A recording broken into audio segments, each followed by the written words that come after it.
Jesse, give your name and et cetera for the clerk, please.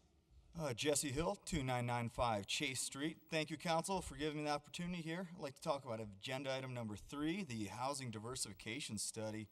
Had the pleasure to start really reviewing this, but there is a lot of really great information in it, and that really is worthy of all of your time out there.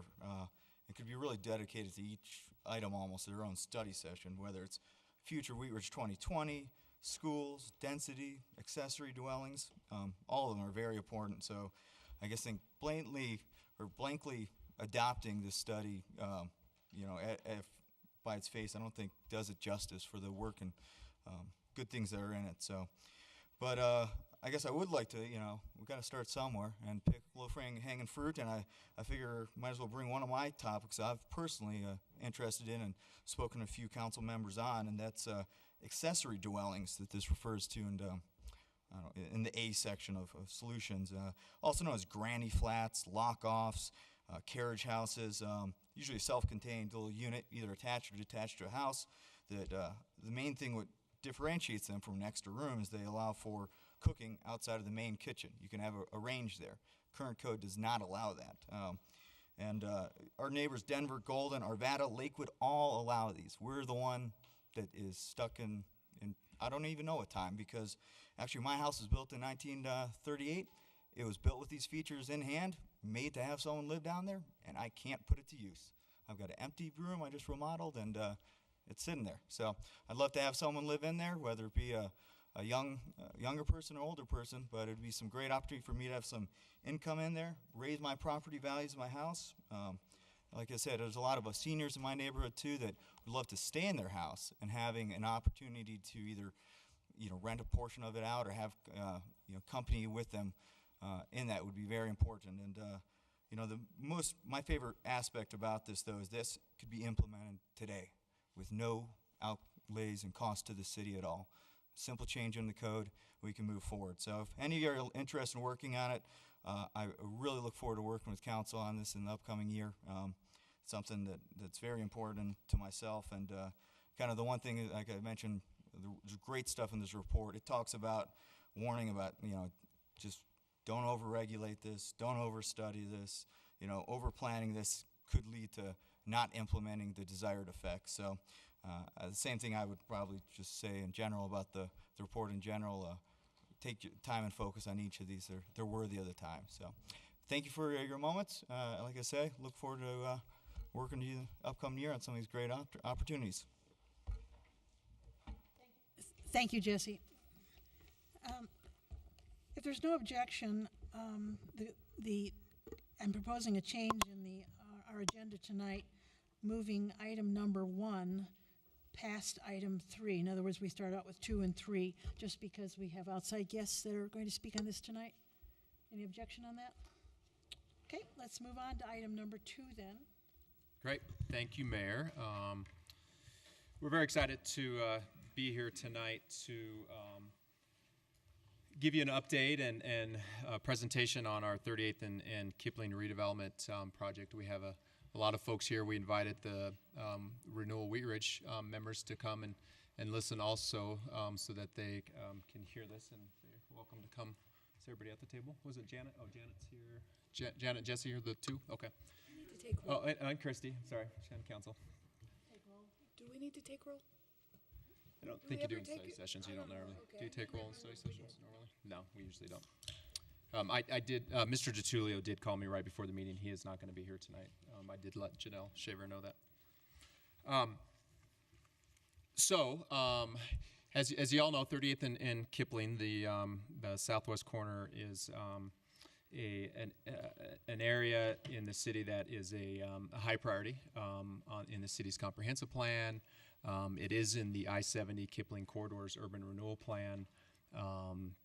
Staff has been working with the property owners on that site for several years to look at some future redevelopment opportunities. And we're here tonight to talk about those with you and some potential financing options to get this project completed.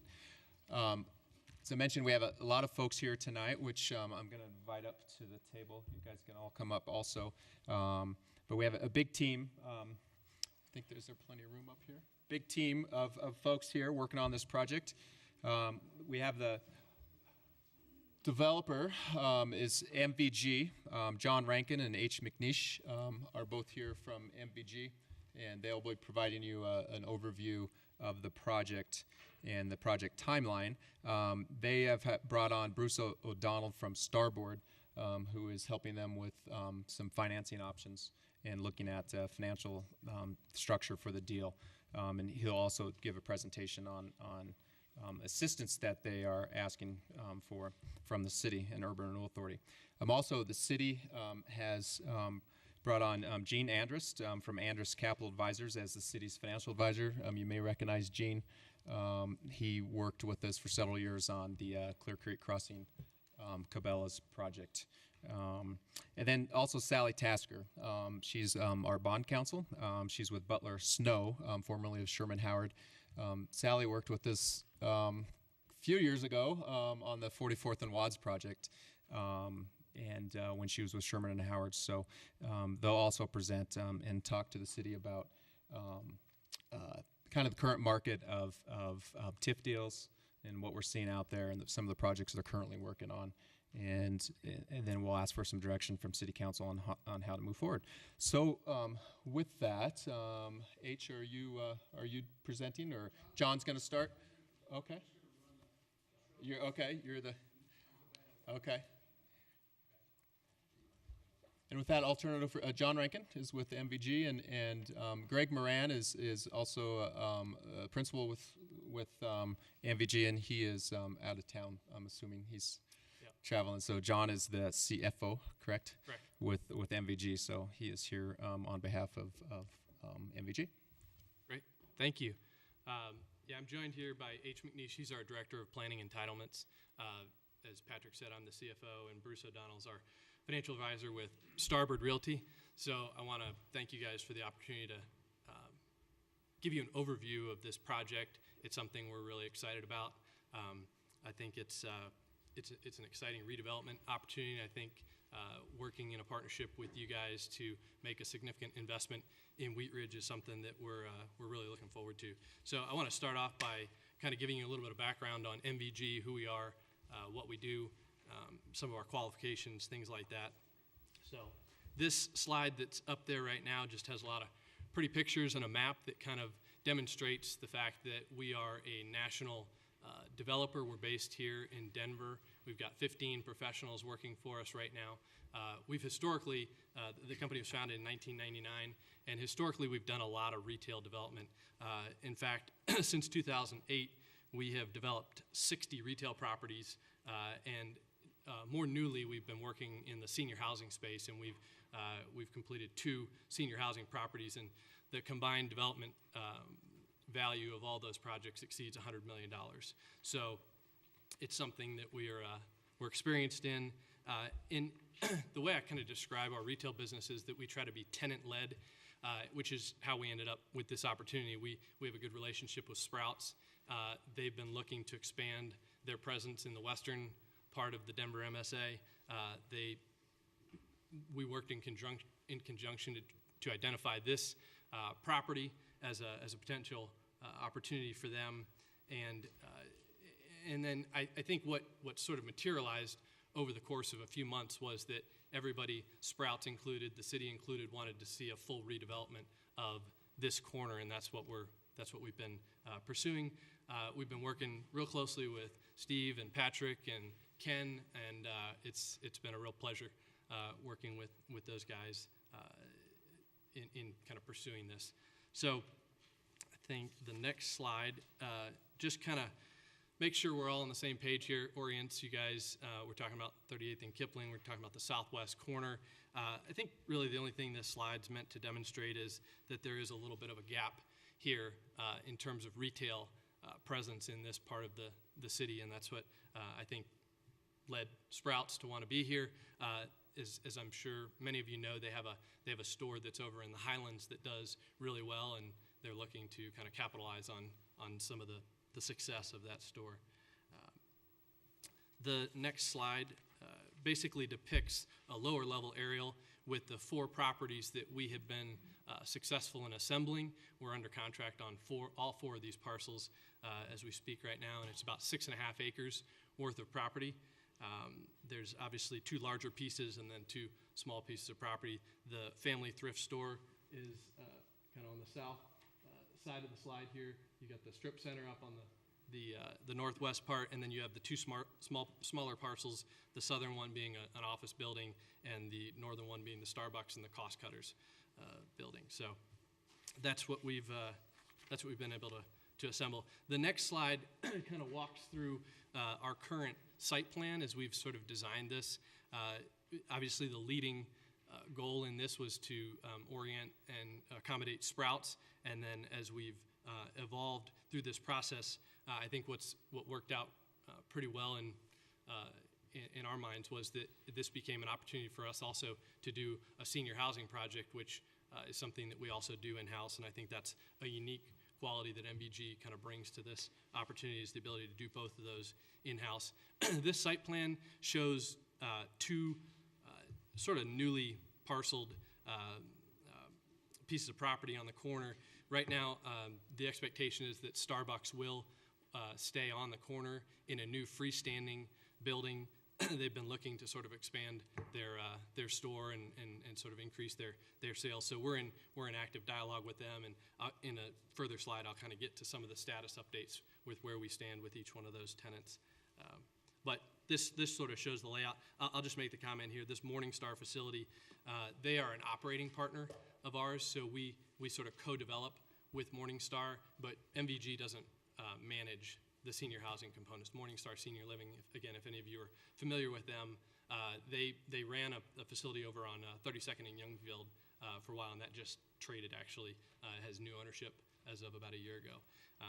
So that's a 64-unit building. We contemplate assisted living and memory care units within that property. The next slide is just meant to give you guys an overall sense of the new architectural design standards that we'll be bringing to this property. The top is a rendering of the Sprouts as we sort of imagine it right now, and in discussions with Ken and his department, sort of meeting code requirements for what that building needs to look like. And then the picture on the bottom is actually a recently completed building that we did in Colorado Springs with Morningstar, and it's indicative of sort of the design and the look and feel of what that facility will look like. The next slide, we just sort of put a placeholder in here so I could spend some time talking about Sprouts. We're in active negotiation with them on a lease. The site has been approved through their real estate committee. We are just sort of trading lease language right now. With Starbucks, we're negotiating a letter of intent. Their real estate people have driven the site with their broker, and they've approved sort of moving forward with negotiations on a new building for them. And then Morningstar Senior Living, again, is a little bit more within our control, since that's something that's controlled inside the MVG relationship. But we will enter into a purchase and sale agreement to sell a pad to our senior housing group effectively. Can I just ask a quick question? Sure. So I'm on the urban renewal, and one of the things that I think we discussed at the time was the retail space that ideally the retail space and those retailers who will want that space is that it's facing on Kipling. And just by the rendering on your current site plan, it kind of lays those two out that they're on, like one's on the corner of Kipling and then one's falling more on 38th. Is that the case, or would they both be facing Kipling? Yeah, I probably should have pointed that out. When we switched slides, the orientation of the site plan actually rotated, so you kind of have to. Exactly. Yep. Oh, so pointing that way. Yep. She's right. I mean, your question is, both of these Still are same, right. fronting 32nd. so they're both 38th. So I guess my ultimate question is, and I don't know with the space and all that, and maybe as a developer, you know best, that if you have one on 38th, and let's just pretend Mad Green's next to it, that would draw, like a sign would draw that both. But I know previously, as we discussed, some of the discussions around the development of that area and the retail development is that many retailers don't look at 38th as a busy enough street, and they want FaceTime on Kipling. Correct. So how is that going to affect that second retail space? Well, I think we're optimistic that, Starbucks wants to be on the hard corner. They want the visibility and all the things that go along with that. We're optimistic that pad that's adjacent to what will hopefully be the Starbucks parcel has good enough visibility. We'll have signage somehow out on Kipling. It is right at the access point off of 38th. There's going to be pretty clear visibility coming north on Kipling through to that parcel as well. I think the issue becomes if you start tucking more retail further west on 38th where the senior housing building is, that was going to be less attractive to retailers, and they were going to be that was going to be a harder sell, I think. So you're feeling that one just tucked back there is still prime space for the average retailer, especially next to a busy Starbucks. Absolutely. Okay. And a busy Sprouts. Okay. And then also, I think, John, correct me if I'm wrong, but I think Sprouts is expecting probably a turn lane off of Kipling, which would be impeded if you put another building. Yeah. Yeah. Yeah, I don't think we could get another pad over on Kipling. Yeah. Yeah. Because that's major access off of Kipling to Sprouts. And the parking field, accessibility for Sprouts is obviously critical. So where is the turn lane? I see something on 38th. Yeah, so one of the points that I'd like to make here is that one of the cleanup items that we're going to do through a subdivision replat is to, obviously we're going to redraw the lot lines so that these become more normal looking lots, but we're also reducing what I think is probably like 9 access points now down to 5. So you can get in right here off of 37th and straight in this way. You can get in on the south side of Morningstar. And then there's 1 access point off 38, and there's 2 off Kipling. So there's 1 just past this first pad, and there's 1 just in front of the building. And part of what we're doing also, again, per sort of comments and discussions with Ken and his department, is we're going to be creating an acceleration and deceleration lane from 38th to the front side of the Sprouts building that will be a right-of-way dedication. So you'll be able to pull in and decelerate or turn off 38th and accelerate as you're heading south on Kipling. And keep in mind, these are not final. They still haven't gone through the full process with staff, so these are still in somewhat concept. Sure. Thank you. May I ask a question? So the acceleration, deceleration lane, that's part of the Kipling improvement that you're talking about in here? I realize it was referred to that. And this may not be the right time, but I keep also wondering the projected income from this property, is that based on the Starbucks and the Sprouts, but an unknown quantity on that, just an estimate of what that could be? Yes. You just use a square foot possibility thing? Yes. Okay. Yep.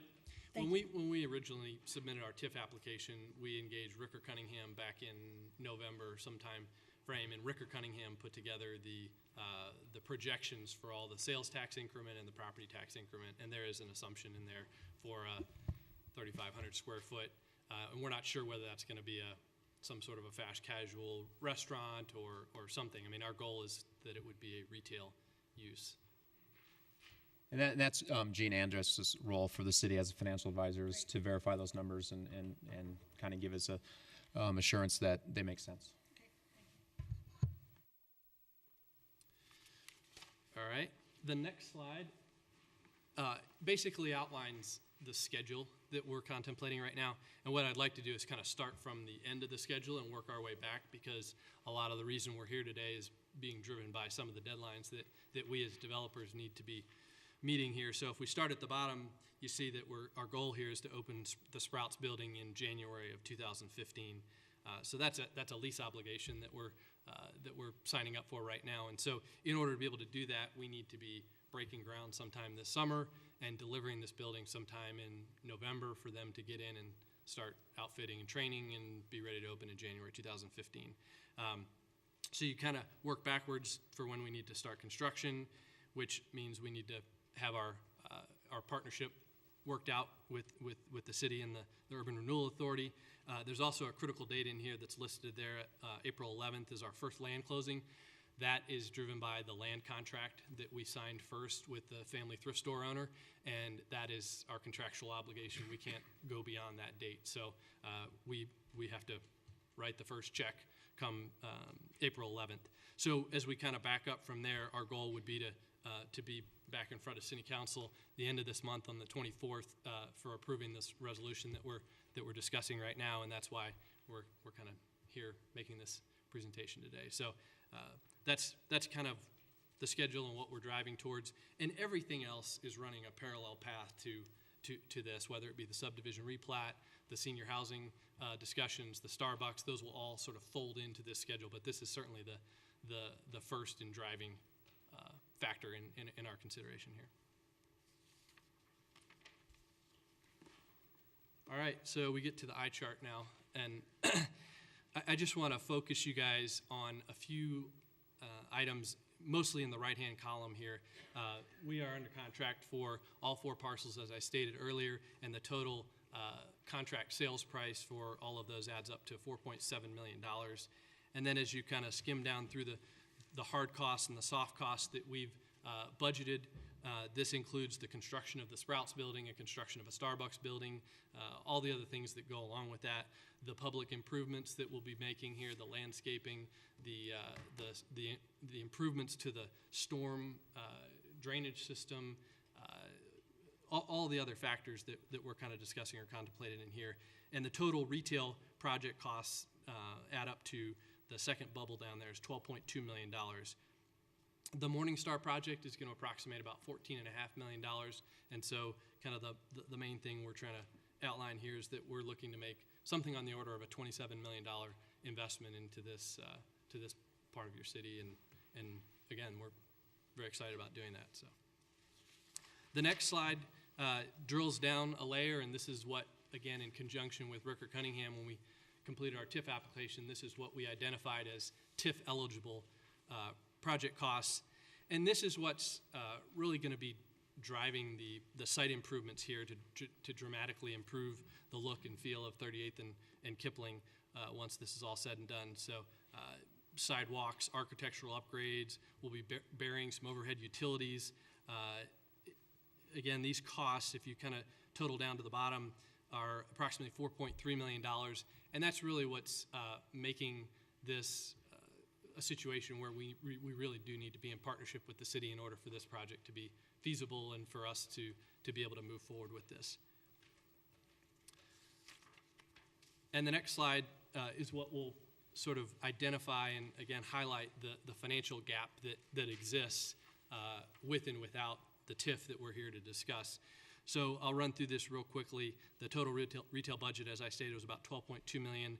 Our expectation here is that once we complete all the horizontal site work improvements, we will sell off the pad to our senior housing group for $1 million.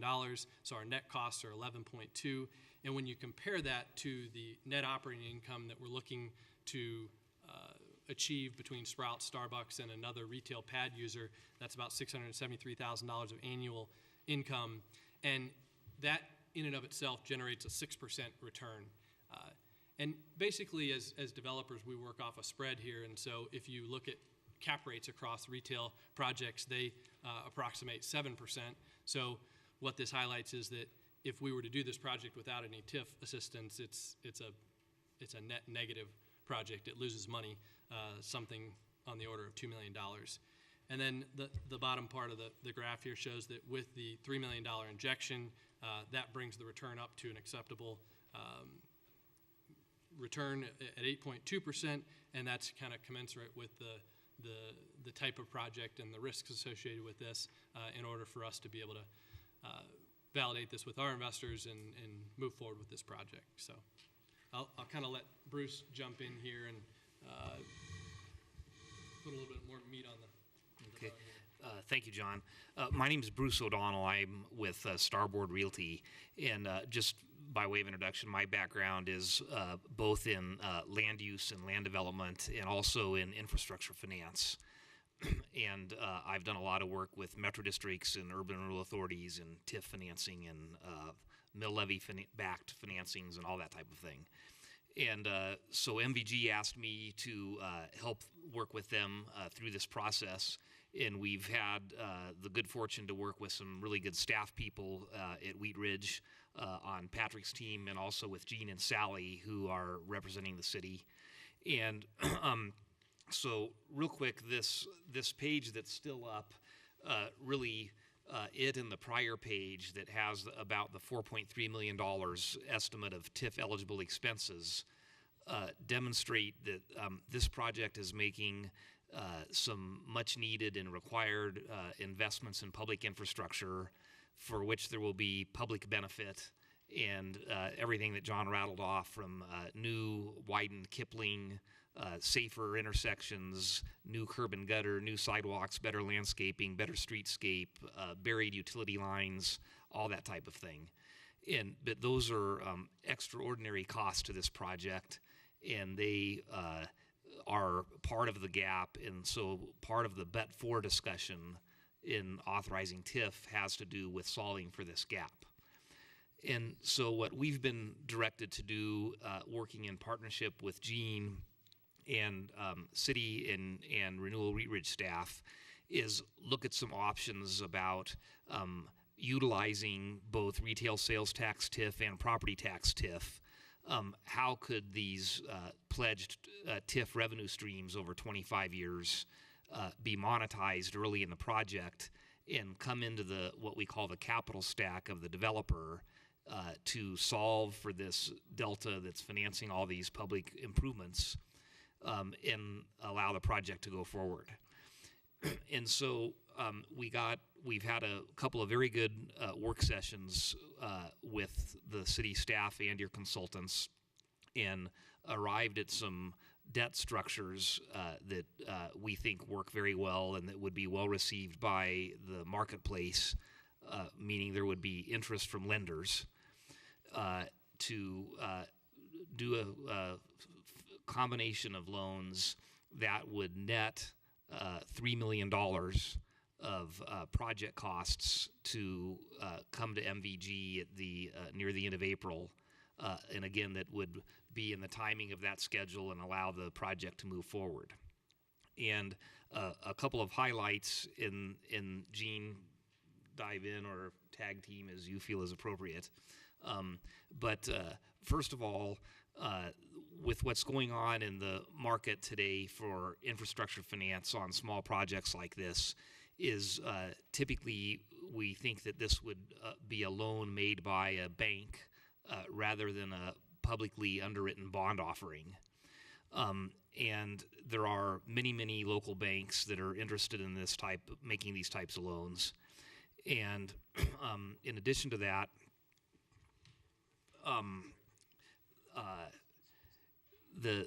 we've come up with some structures that are highlighted on the next page, actually. H, if you want to flip that. And then this table was also kind of the punchline in the letter that I sent in to Patrick with this request. So some of the parameters that we've discussed that were important to the city would be to not drag this out for many, many years and instead try to accelerate the debt service payment, and that it be a fully amortizing loan rather than interest only with a big balloon and those type of things. And so the direction we got was to have a 10-year fully amortizing loan. And we took the TIF revenue projections that were prepared by Ricker Cunningham and were in the original TIF application that's been approved. And we used that modeling and those projections as the basis for our modeling, because that shows the revenue that would be available for debt service. And what ends up happening if you take that revenue forecast and you pair it up with the kind of some of the parameters of how we've been directed to structure the loan, you start working within a certain box.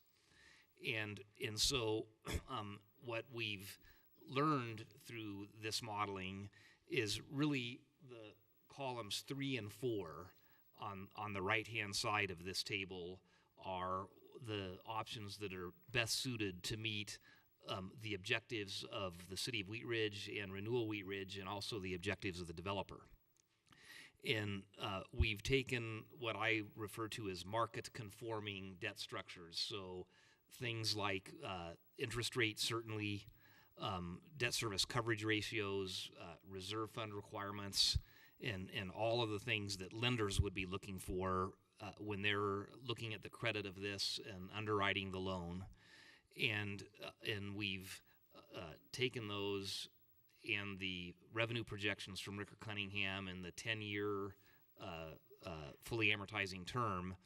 And what we've learned is that we think that two things are necessary, and we're now kind of at the heart of being here this evening. And those are actually three things. First, that Renewal Wheat Ridge, be the issuer of the debt or the borrower, rather than all this revenue being just turned over to MVG for them to try to borrow against would be highly inefficient. That's number one. Number two, that we've discussed with staff that the City of Wheat Ridge make a subordinate cash flow loan to Renewal Wheat Ridge, and that would enable then a smaller senior loan to be undertaken. And with that smaller loan, we can work with it inside the box very easily that I've described. And then the other component that helps us work inside the box and would make this a very attractive loan for lenders to make would be that we've discussed with your staff, the city also putting up a moral obligation pledge to credit enhance the senior loan. And so column 3, so all of the columns, and we can get in and hopefully start discussing all this soon, assume the 10-year fully amortizing term, and they all assume the moral obligation by the city as a credit enhancement. And then option 3 shows how it would work if the city made an $800,000 subordinate loan, and column 4 shows how things would work if the city made $1 million subordinate loan.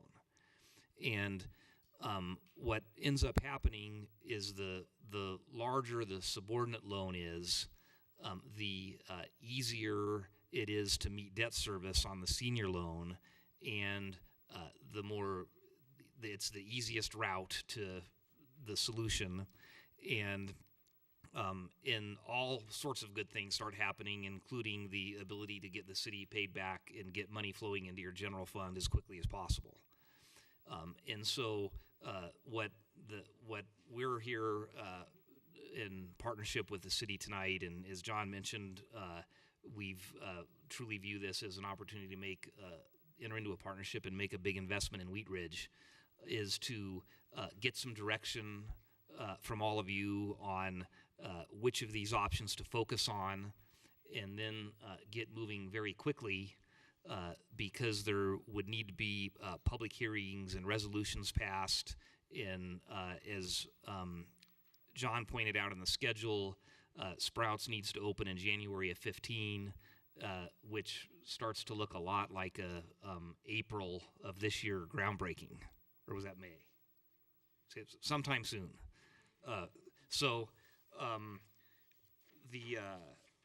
I think that really concludes our introduction, and we wanted to show you kind of some big picture and an update on the status of the project, and then get to work with you this evening on how we might structure the loans to make this happen.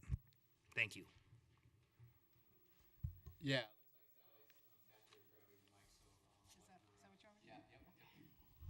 Hello, can you hear me?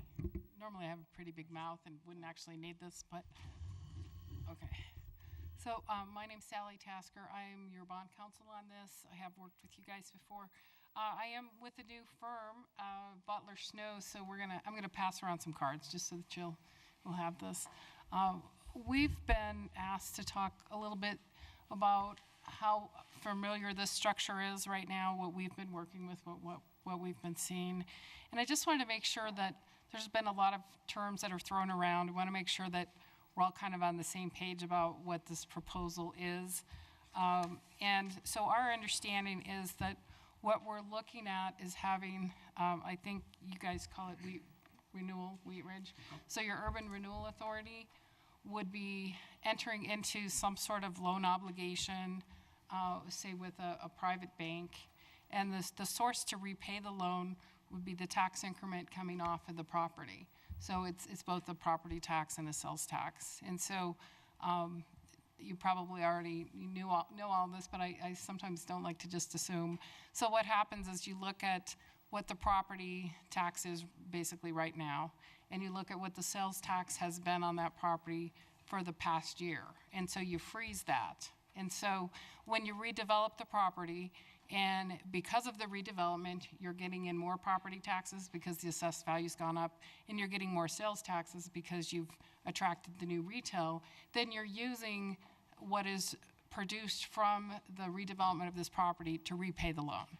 And so what our understanding is we're looking to do this on a tax exempt basis, perhaps, which means that we can meet all the requirements from the federal government to get a tax exemption. If the interest that we pay to this bank is not subject to federal income tax, then we're going to get a lower interest rate. If it is subject to income tax, then the bank's going to want a higher interest rate. So we're looking to do certain public infrastructure projects. And so this is not financing that we do for the private parts of this project. So for example, we're not going to be financing Sprouts with the money that is being generated from the loan, the $3 million loan. We're looking to pay for the public infrastructure that qualifies for a tax exemption. So the streets, the sewer, or the drainage, or the types of the project that will qualify. And as part of the process, what Butler Snow will be doing was we will be looking at what the proceeds of this loan will be spent on to make sure that it qualifies for this tax exemption. Because the federal government is not interested in financing private development. They're interested in financing public projects. So that is the structure that we've been asked to look at with the Urban Renewal Authority entering into some sort of loan. Again, as Bruce said, banks are a good way to go with this. I mean, we have seen urban renewal projects for especially in the last couple of years. We're seeing a lot of interest in Colorado, and a lot of our clients are entering into these types of arrangements. Many different ways to get the capital stack. But one of the things that we have to consider in this particular development is the retail that you have is going to be demolished to make new way for the new retail. So if you're a bank and you're looking at projections that Rickard Cunningham has provided, there's not a lot of necessarily comfort because there isn't any money coming in at the time that they would make the loan. And so this is why we're talking about what we're calling a moral obligation pledge. And that I wanted to talk to you a little bit about what that means and what that doesn't mean. Basically what we're doing with the moral obligation pledge is we would present the city council with the resolution that would say, in the event that the URA tax increments were not sufficient to repay the loan or repay the bonds, however we characterize this, that the city would consider basically backfilling the money. It is, under our Constitution, the city cannot enter into this loan without an election. You cannot obligate the city beyond 1 year, so it is subject to annual appropriation. There's a number of ways to do it without getting too technical. What we would expect to do is maybe have a reserve fund that's set aside at the beginning that's part of the borrowing. And so it's usually 1 year's worth of debt service on the loan. And so if there weren't enough tax increments to make an upcoming payment, the money would be sitting there in a reserve fund. The money would be taken out so there was no default on the loan. Then the city would have plenty of time through your appropriation process to have presented to you just what the shortfall was, how much money did we take out of the reserve fund, and did the city want to replenish the reserve fund. By using this approach, the bank is now going to look at the city's credit. They're not just looking at the URA, they're not looking at tax increments from a project that's been demolished and we're trying to raise up again. Although in many ways, of course, they're looking at the Sprouts lease, they're looking at the Starbucks lease, so it isn't like you don't have prospects here. You're gonna have signed leases before you go forward. But that, we do see this with these types of redevelopments. If you're going to use tax increment revenue coming in from new development, the best interest rate you're going to get on this is to consider doing the moral obligation. And it's not really a pledge, but people refer to it like that. One of the things we want to make sure that you understand is that even though it's not binding on the city, since the banks will be looking to you, they will expect you to at least in good faith consider replenishing it if it happens. So it's not something to be taken lightly. If it's something that you enter into and the reserve fund is drawn upon, they will come to you and they'll ask you to replenish it. So do you have any questions on some of the things that you were hearing on the structure that I could answer? So it might be helpful, you mentioned, thanks, you'd mentioned the sort of distinction between making these funds available for sort of public-related costs versus private development. And I know that just on the spreadsheet there's a fair amount of, and I know there's answers for this, but it might be helpful for the council to hear why exactly 1.4 million of land acquisition and I think a few $100,000 worth of building construction isn't, or is, I guess, isn't private development and is instead public benefit. Well, I think that's a great question. I think one of the distinctions that we need to make is there are permitted projects for an urban renewal authority to enter into under state statute, and those are broader than what we can do on a tax exempt basis. So we may very well, as we get in and we start looking specifically at the types of improvements that will be financed, we may be splitting this up into a taxable and a tax exempt. It doesn't mean that it's not a valid urban renewal project or that it's allowed under our urban renewal statutes, because there's a lot in the urban renewal statutes that want to, for example, upgrade or eliminate blighted conditions, I think is the word that they're using all the time, that might actually not be considered this tax exempt from the federal government. So we will have to look at, and we have already talked to the developer about some of these items that cannot be financed on a tax exempt basis, but can be financed with URA tax increments. Is that making sense? So we're looking at the state law and what we can finance or refinance with an urban renewal authority, bonds or loans or indebtedness and tax increments. And then we're looking at the federal income tax laws and what they are going to allow to be financed on a tax exempt basis. And they're not the same. A lot of them overlap, but some of them are not the same. Does that answer the question? And plus also the structure that we're proposing and looking at tonight is a loan bond through a bank, then also a subordinate loan from the city that in those funds could be used for items that are not necessarily considered tax exempt through the IRS. Of course, you want to make sure that they're considered eligible based on a policy decision that city council would like to make, depending on what you'd want to pay for out of city funds. So we will have two different pots of money, and also we could have non-tax exempt loan or bonds also that could pay for items that aren't considered or not eligible by the IRS. So there's a couple different ways we can structure that, and that's, Gene will talk about that in a minute. That's what he's evaluating at this point, and he can speak to that. And the other thing that I wanted to mention is a little bit about these flow of funds, because you see the word subordinate up there. And we also talk about a moral obligation pledge that the city might put behind the URA bonds or loans. And what we're talking about is the senior lender, the bank, is going to want the first lien on these revenues coming off the project. And so after, you kind of think of it as a waterfall, and after the funds flow through to the bank and they get their money, and you saw there was coverage on each one of these, 1.25 or 1.35, then after that, if you made a subordinate loan, then you would, as the city, you would be entitled to repayment from those funds. If the city were to replenish a reserve fund under a moral obligation, there's going to be a cooperation agreement between the city and the URA that if the city does make that, it will be considered a loan. It will also be subordinate to the senior bank. Then we can decide what level it's on with the loan that the city's making out right at the beginning, whether those are paid at the same time on a parity with each other, or whether we're going to have another layer of subordinate, just how that goes. But so there will be enough money to flow through. The other thing I think, which I actually don't know the answer to, Gene will have to tell us, is with respect to your sales tax, what percentage of your 3% sales tax is actually going to be part of the tax increment? Because it was my understanding that it wasn't the whole thing.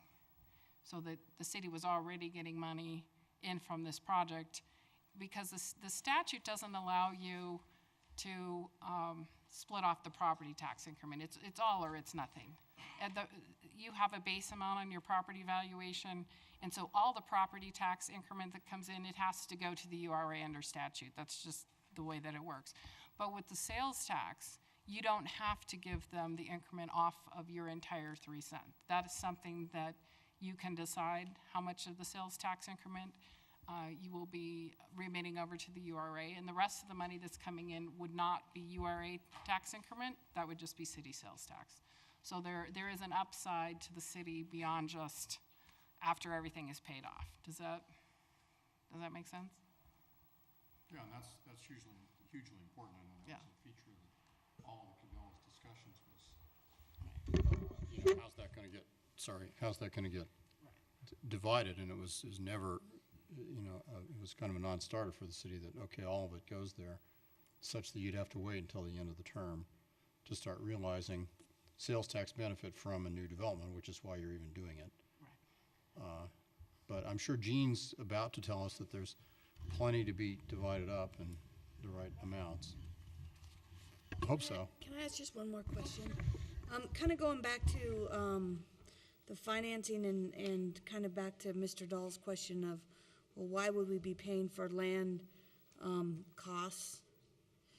And here we have of 1.4 million of land costs, because ultimately what you were saying was that this is for public, that the loan that we can get would be to finance public benefit, so curb and gutter, sewer, landscaping, road changes, et cetera. So what does that 1.4 million in the land mean? Does that mean that's how much it's going to increase the value of the land? I mean, what does that 1.4 million mean? I think with respect to crunching the numbers, I am going to defer to Gene, because he's had conversations about where these numbers came from, or Bruce. Okay. Thank you. So the site acquisition is about 6.5 acres. And then we've been working with the city on the site plan and the plat, as John said, and most especially the widening of Kipling in building this new XL-decel lane on Kipling. We lose about 1/2 acre to new expanded public right-of-way that becomes non-developable because it's going to be dedicated to the city as a public street. Okay, that's helpful. Thank you.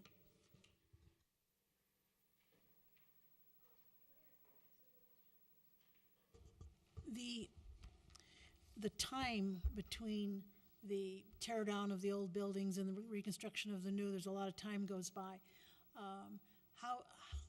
I'm sure all developers understand this, but there's got to be some kind of an interim time in there, and if there's a delay and we're sitting there with a moral obligation pledge, how does that all fit in? That's a great question, too. My understanding is you're going to borrow the interest to pay. You're going to borrow enough money to pay the interest during the construction period. Okay. So I think there's going to be a part of how you get from the construction costs to the final borrowing costs, because we're going to be rolling in a reserve fund to back it up, and there will be capitalized interest. So you're basically going to have money set aside at the beginning during the period of time that you're ramping up. Does that make sense? Is that correct, guys? Okay. I have a question. I'm not familiar with a lot of this, so I am curious. How are the hard costs that you have here of about 2.5 million? How are they set, and are these is it capped at that, or could it go over?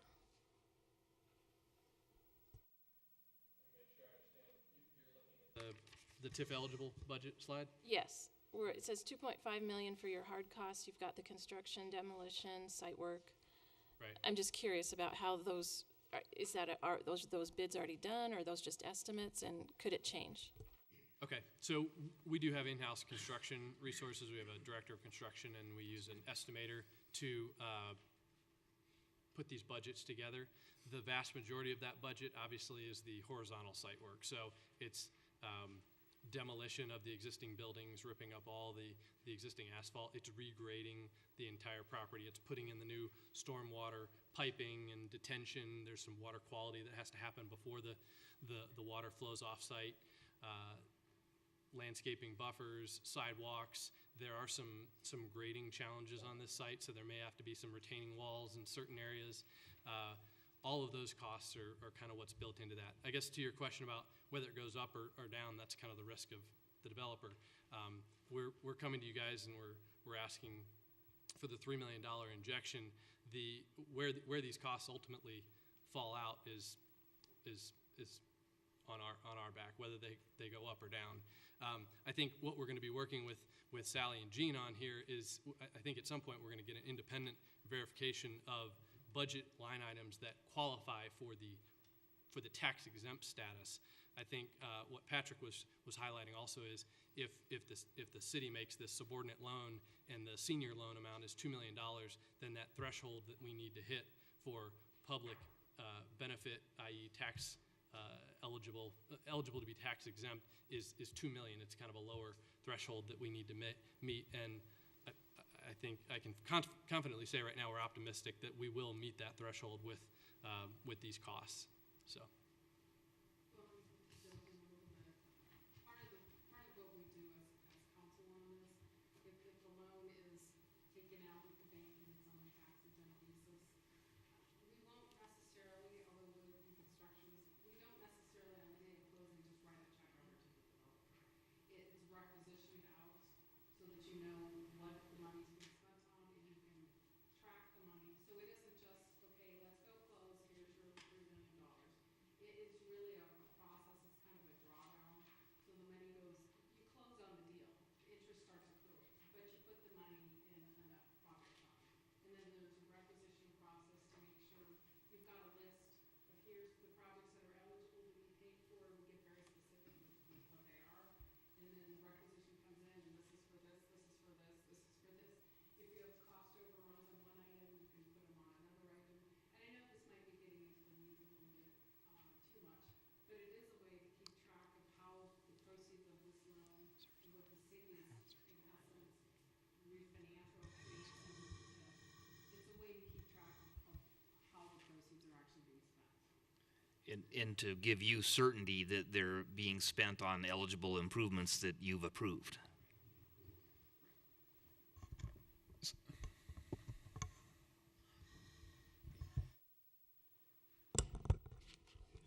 When looking at just some of the original numbers on here, financial gap, TIF necessity numbers, he had the pad sale proceeds as like $1 million for the Morningstar sellback. Curious though on say the corner retail, you guys are purchasing that for $650,000. I guess why lot 3 and 2 aren't included in those proceeds, or are they? And I guess why isn't that worked down through the math here? It seems like we'd be, I don't know, what you plan on selling to Starbucks for and a future lot. Well, so those aren't going to be pad sales. Those are going to be scenarios where we'll enter into a lease agreement with Starbucks and we'll do a build to suit for them. So the equation's not necessarily what we're going to sell Starbucks a pad for. We're going to enter into a lease agreement just like we are with Starbucks, or excuse me, with Sprouts. So we're going to retain ownership. If we do end up selling that at some point down the road, it will be the entire parcel. It won't just be a pad sale. Is that what you were? I think so, yeah. I think they're just, I guess, numbers behind. Is that what falls into your, your net income and all these numbers here? Or is that, how is that worked into this? So again, we're gonna acquire all 4 pieces. We're gonna do demolition on the entire site. We're gonna build a Sprouts, build a Starbucks, enter into lease agreements with those groups. Yet to be determined what will happen with the other retail pad, but the senior housing pad effectively is being treated as a separate transaction where MVG Retail is selling that pad for $1 million to MVG Senior Housing, and MVG Senior Housing will go out and get a separate loan, a construction loan, and they'll build a $14.5 million 64-unit assisted living and memory care facility. So that's the distinction. That's being treated as a pad sale. Everything else is being treated as a development.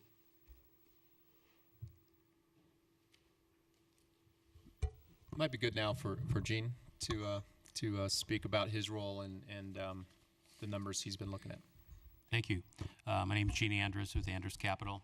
I work as a financial advisor throughout Colorado on many projects in the state. In fact, I was here working on your Cabela's project originally some time ago. Appreciate the opportunity. We're looking at this opportunity really and trying to structure something based upon all the tools we've been talking about and some of the nuances of what are the costs and how do you track the money and all that. But we want to package this so that we can get this financing done in today's market environment with banks who are really less willing to purchase than they were many years ago. We've done many private placements, particularly with banks in Colorado, on projects such as this. Downtown Golden was done in a similar fashion when they did the urban renewal, took out the old retail building and built a really nice new retail with condominiums and offices. That was done with a private loan to a bank. We've done a number of projects in Brighton on private loans. We've also done projects without loans, dependent only on cash flow. But usually there is a loan component, and I always try and find a way to try and place it with a local bank, a single owner of the bonds, so we don't have a lot of people involved, and we avoid the costs and obligations of public financing and a public opportunity to do that. We've seen a reluctance in the past few years for banks to take any type of risk on, if you wish, a raw land piece of development, and this is sort of what this is, because the financings that are being done publicly in the marketplace are typically after there is a vertical improvement in place, valuation attributable to the vertical improvements, and also information and history on what is the incremental revenues that you're seeing off the project. So they like to see that rather than saying, oh gosh, yeah, we'll be happy to lend you $3 million, and I guess it'll work. They want some harder assurances. So what we're trying to do here in the letter that I wrote, which I think all of you probably have in your packets, is structure something that falls within reasonable time frames for a bank to accept such an opportunity. And for the main financings now, they try and look at 10 years. They try and be in that window between now and 10 years and not go beyond. If you go beyond 10 years, many times beyond 5 years, they'll want to do a separate repricing opportunity at that time. So it's easier to try and stay within 10 years. The other thing they look at when they're looking at a type of opportunity where the vertical is not in place and the revenues aren't present is what kind of guarantees do we have that what you're talking about will really happen. And that's why in the end of my letter and recommendations, we're talking about having assurances that there is a signed lease agreement with Sprouts. There is a signed lease agreement with Starbucks. And we have an agreement to sell the property for the senior housing project. So that we know that if those events happen and they have loan financing to do the vertical improvements, to build the Sprout store and to build the Starbucks store, that we have a greater opportunity to know that this will happen. So while I kind of ran down a scary list of things on the third page of my memo, but I'm here to try and protect the opportunity here, not only for us as urban renewal and as a city, but also to make sure the bank can be comfortable in taking that position and that obligation. The other things we do in a shorter term financing is we reduce the interest rate. A 10-year rate is far less than a 20-year rate, just because time requires a higher yield for what they perceive as the greater risk. So if we can bring that financing in shorter, we should receive a lower yield. And we're working with a 3.1% tax exempt rate right now. We've seen some improvement in that in the last week or so, where tax exempt yields have actually come down slightly in that 10-year range. I privately placed a transaction up in Grand County near the Thanksgiving last year, approximately. And we got a 290 on a 10-year deal. It was a little street improvement district in a neighborhood. So, you know, we kind of know we're in the marketplace rate-wise. We know we're in the zone where they're okay with, like 10 years is usually okay. But we have yet to go out and actually sit down and talk with somebody across the desk about the opportunity and make a presentation to them. So we're a little estimating here, but we're structuring something that we think will be acceptable. And we're structuring it so that we're trying to protect the issuance of the bonds as well as the actual owner of the bonds when it happens. The nuances in this one particularly are related to the moral obligation pledge that the city might choose to go ahead to do. It enhances the credit quality of the security that we're offering, because the city is essentially saying, I'll step behind this and I'll backfill in case the reserve fund is actually used. We know we're going to get some incremental revenues, but sometimes you may, in the short run, in the very early years, you might be tapped a little bit. It's a possibility. So that's one thing there. I'm trying to get the minimum size down on the actual issuance of the bonds versus a subordinate note with the city. Now, I know their finance officer, Larry, is investing money regularly. And the yields that you're returning in the market today are extremely low. I'm going to guess 10 basis points to maybe 50 if we're doing something and buying an individual security somewhere a couple years out. 5 years is less than 2%. Right. So it's a place of no return at the present time in the market. So what we suggested in the model that we presented, the variations of the models, was the city be able to interject money into this in the range of $800 to $1 million. And I did the parameters to kind of give us a handle on what did that mean.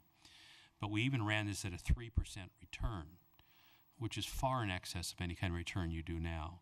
And this is modeled a little bit after the, sorry to use it, Cabela's deal in Thornton, and wherein the city loaned $16 million, up to $16 million, for the improvements to be done to that site.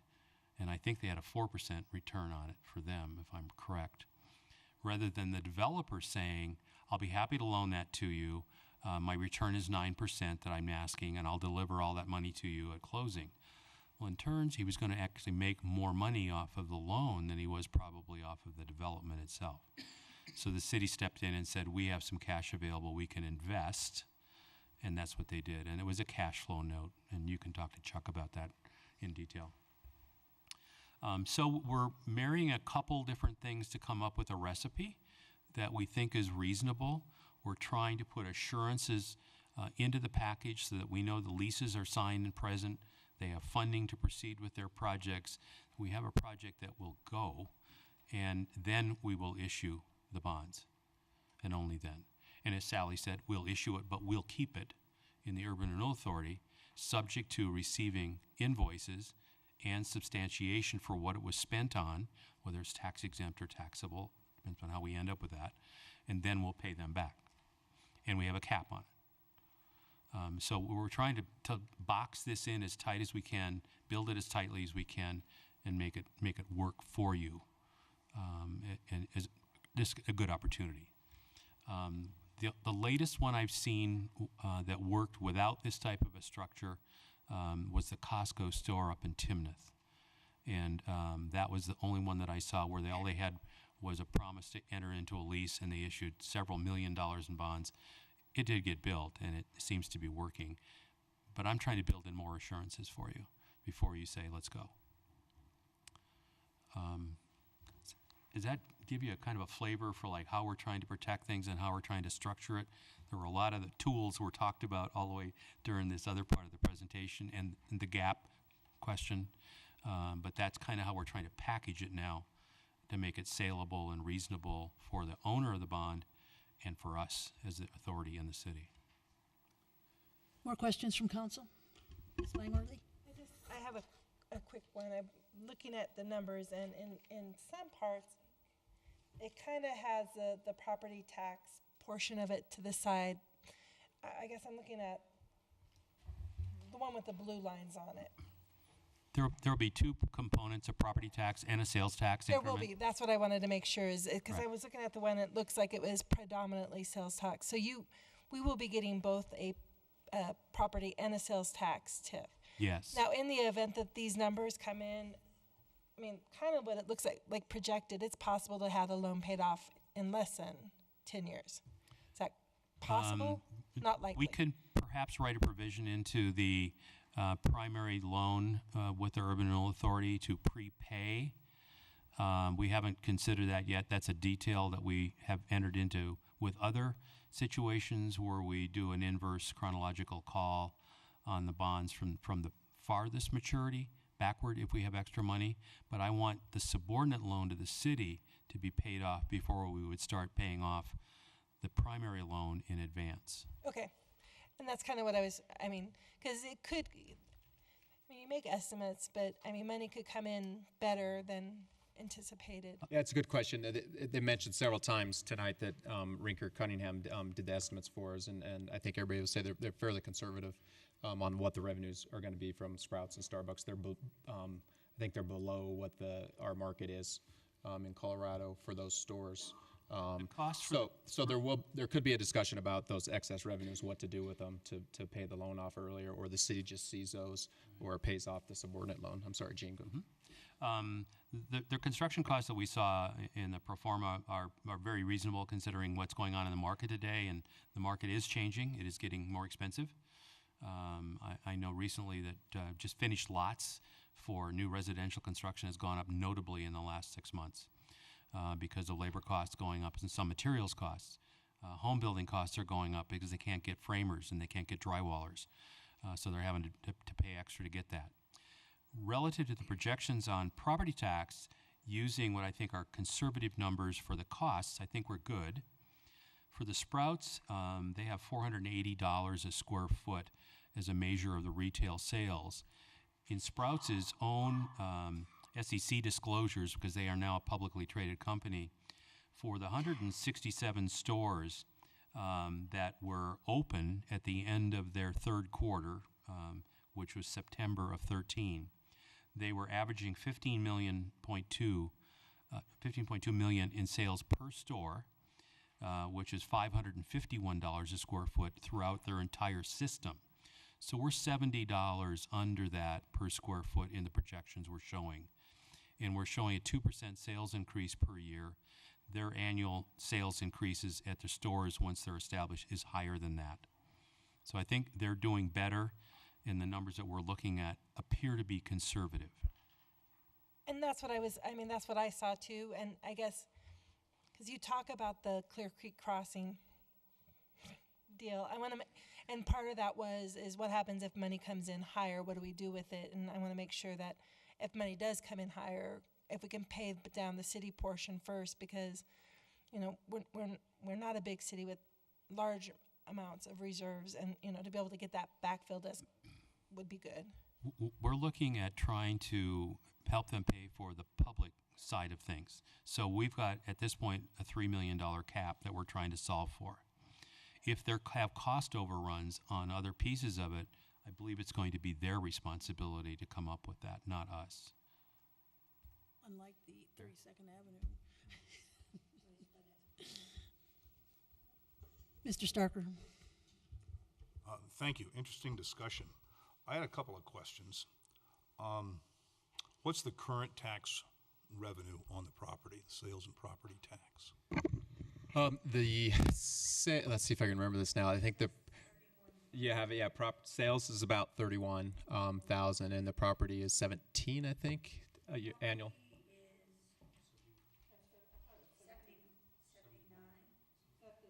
79,000?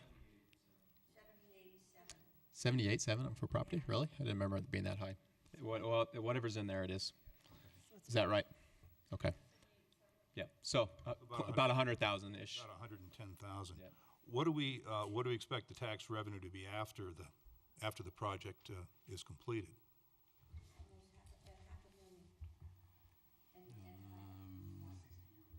Yeah.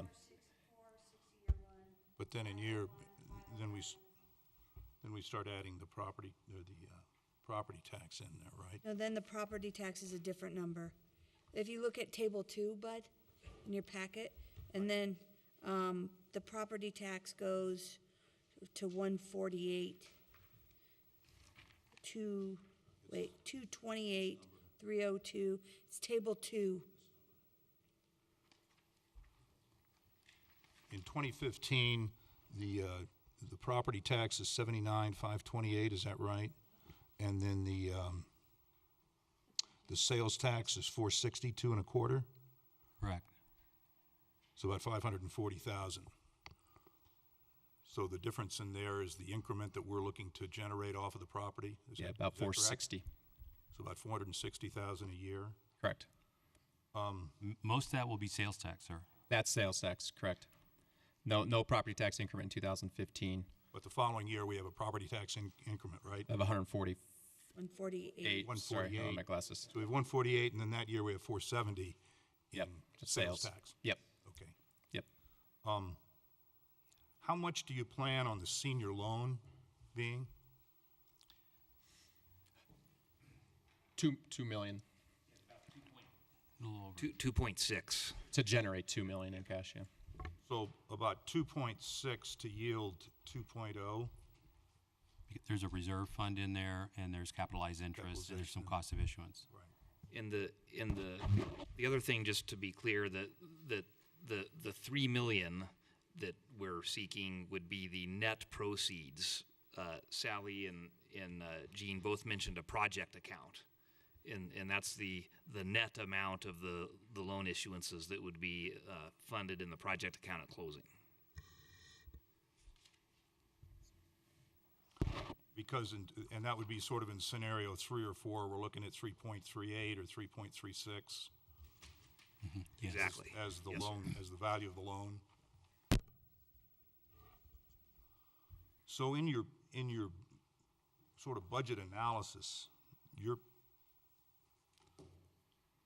project costs 11.2 million, is that right? 12.2, you get $1 million to sell the senior site. So we're about 11.2, and you're asking the city to pick up 3 million of that. Is that right? I might rephrase that slightly, respectfully. This is, I think Colorado is very much a development pays its own way environment, and a public-private partnership such as this enables the project to move forward by Wheat Ridge sharing the increment that is generated. Right. And yes, sir, that then would allow $3 million to flow into the project. Right. Is the tax increment the TIF financing we're talking about? Are we talking about giving away the revenues for 10 years, or are we talking about giving away the revenues until the debt is repaid, and then the city will start to recoup those revenues? Jean, Well, Sally, go ahead. under the statute, the revenues have to be used to repay the debt, and that's it. And so there's, under Colorado law, once these bonds are paid back, the increment ceases and will no longer go over to the authority. Okay, so So the if it increment is paid off ceases and will no longer go. to the authority, so Okay, so it over to the then would URA. come back. It would It come goes back, back to to the city. So if we've got some super sales out there and and the real estate picks up and the tax increment, and it may pay off in 4 or 5 years. I mean, it looked like that we were looking at about a 4 or 5 year payoff based on the numbers that I saw.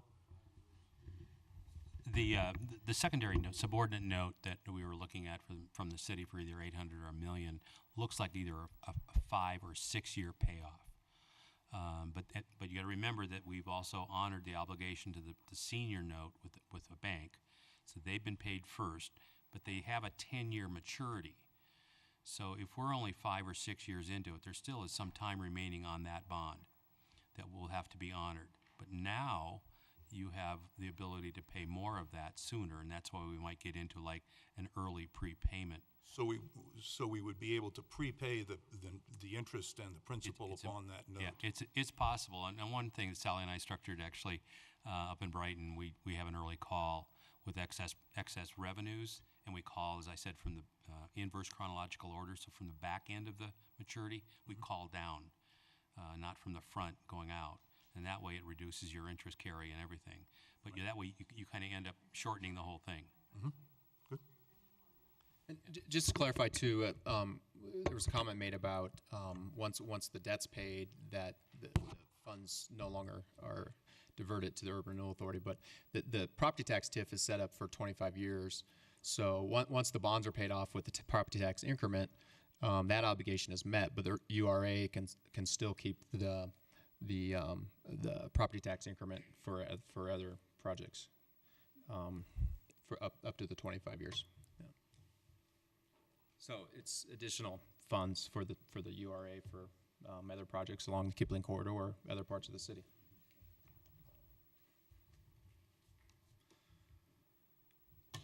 I have a quick question. What size is this Sprout store in comparison to the one close to us over here on 38? I believe they're almost identical.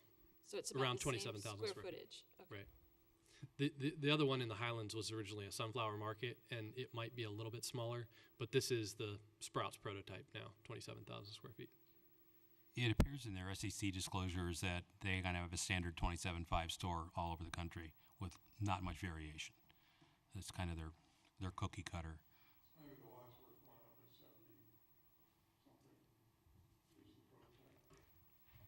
I believe so, yeah.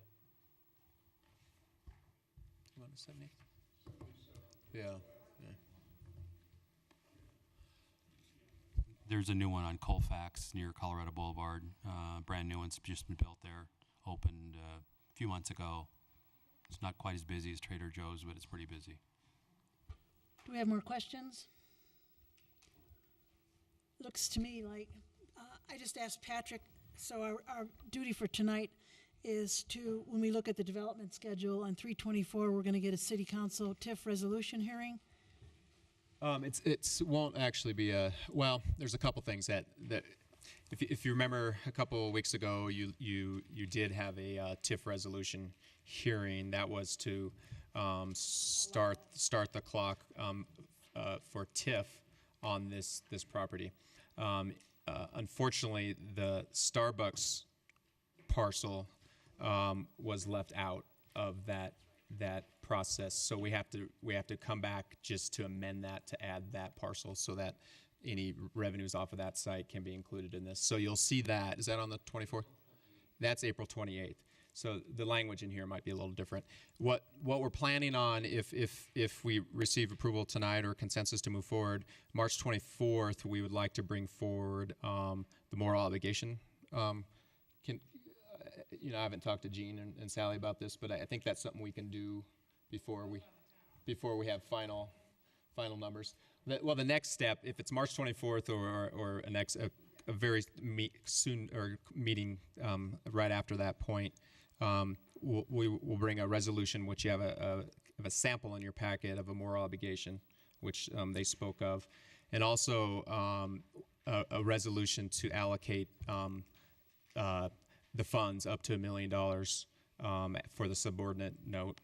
That doesn't necessarily obligate you. Neither one of those actions obligates you to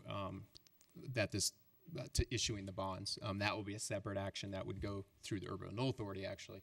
Of course, we'll bring back to City Council for information so you understand what the final structure is of the deal.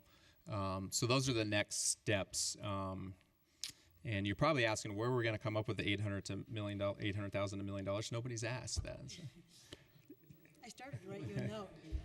Where are we going to find $1 million? Well, If we didn't have it, you wouldn't have brought it forward, so I'm guessing Exactly. it's gotta be somewhere.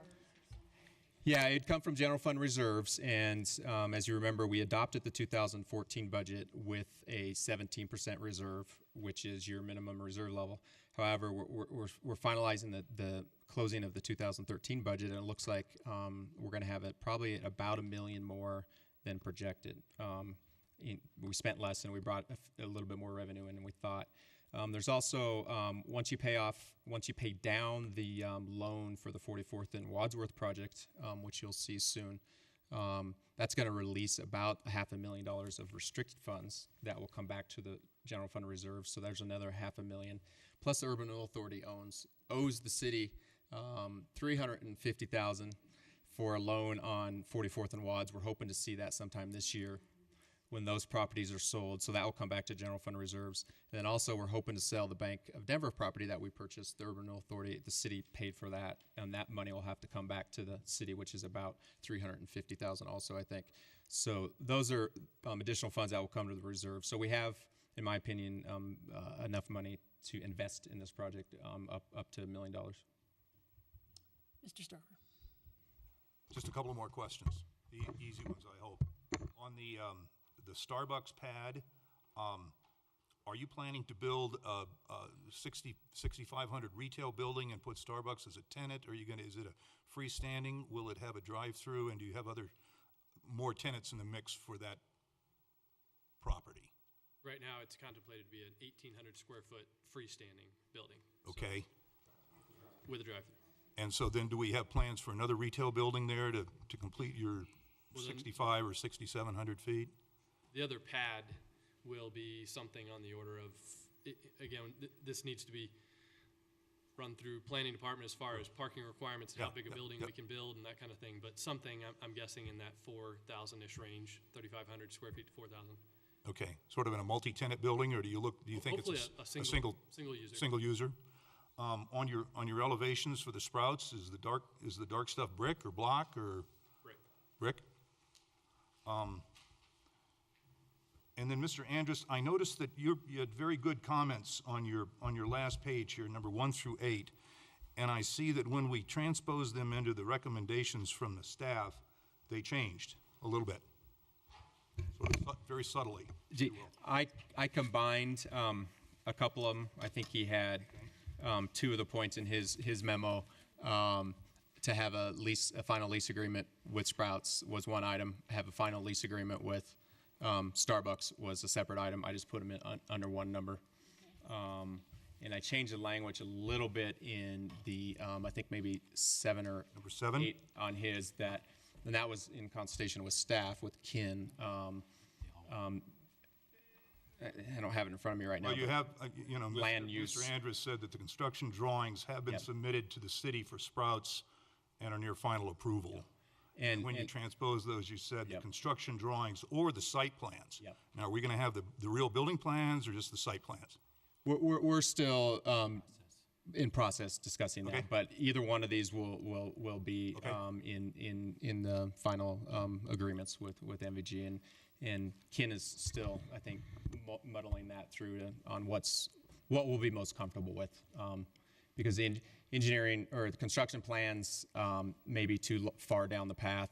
We're going to have some deals struck before actual construction plans will be done because of the permitting process, and we might be comfortable enough just with the conceptual site plan, which should give us enough assurance that they're moving forward. Well, certainly the Sprouts plan should be done, right? Yeah, they could be. They could be. It just, we didn't want to necessarily restrict them to construction plans if we're comfortable enough with the site plans, conceptual site plans. Okay, it looks like we're looking at the recommendations on page 2 of this item 2, which are at the bottom of page 2, which is recommending directly Andrus Capital Advisors work with MVG and to speak directly with several banks. Favorable to, you can read it here. So the question is before the council, are we in agreement with this, or do we have someone who is disagreement with it? Looks like we're in agreement. Well, I would be in agreement, but I would certainly like to stay with Mr. Andrus's checklist. Okay. I thought he was pretty Is diligent. that a possibility? Can we do that? Well, the last point still, I don't know. I think we need to confer with staff. Everything is in there except for the last point. I just combined a couple items. But the only thing that's different is the language that you mentioned on construction drawings versus final conceptual plan. Ken, I don't know. Do you want to speak to this since this was your comment?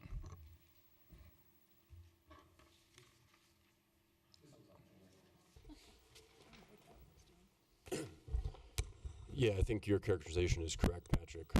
Just had some level of discomfort as to, getting that far down the road in terms of construction drawings and getting them through the building permit review and approval process. Obviously, it'll be a priority, but we're very busy in that section of the department right now.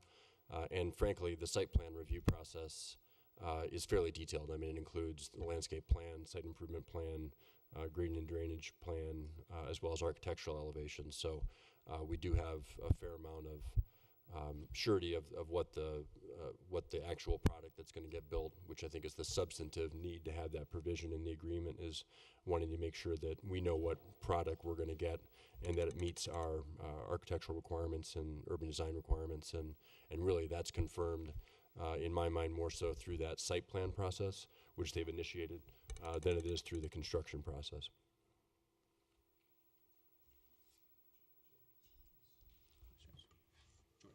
Oh, George, I'm sorry. Mr. Rao. I guess I want to just parrot what I heard and see if it helps. But the site design review includes the architectural and site design standards. So those elevations, the materials, the fenestration, or any other things that are part of our site design standards would be covered in the site design review. And some of the things that maybe I'm kind of putting words in your mouth now. That's fine. That may have been excluded or pulled back from this one comment is maybe some of the more technical details of looking at the building plans internal to Sprouts, for instance, which are obviously important, but maybe not critical to making sure that we're getting a site design and a building architecture that we can all be comfortable with. Yeah, that's a good characterization. Thank you, Mr. Pond. Sounds like we're good to go. Is that it's okay? Go forward. Thank you. Thanks, everybody. Thank you. Thank you very much.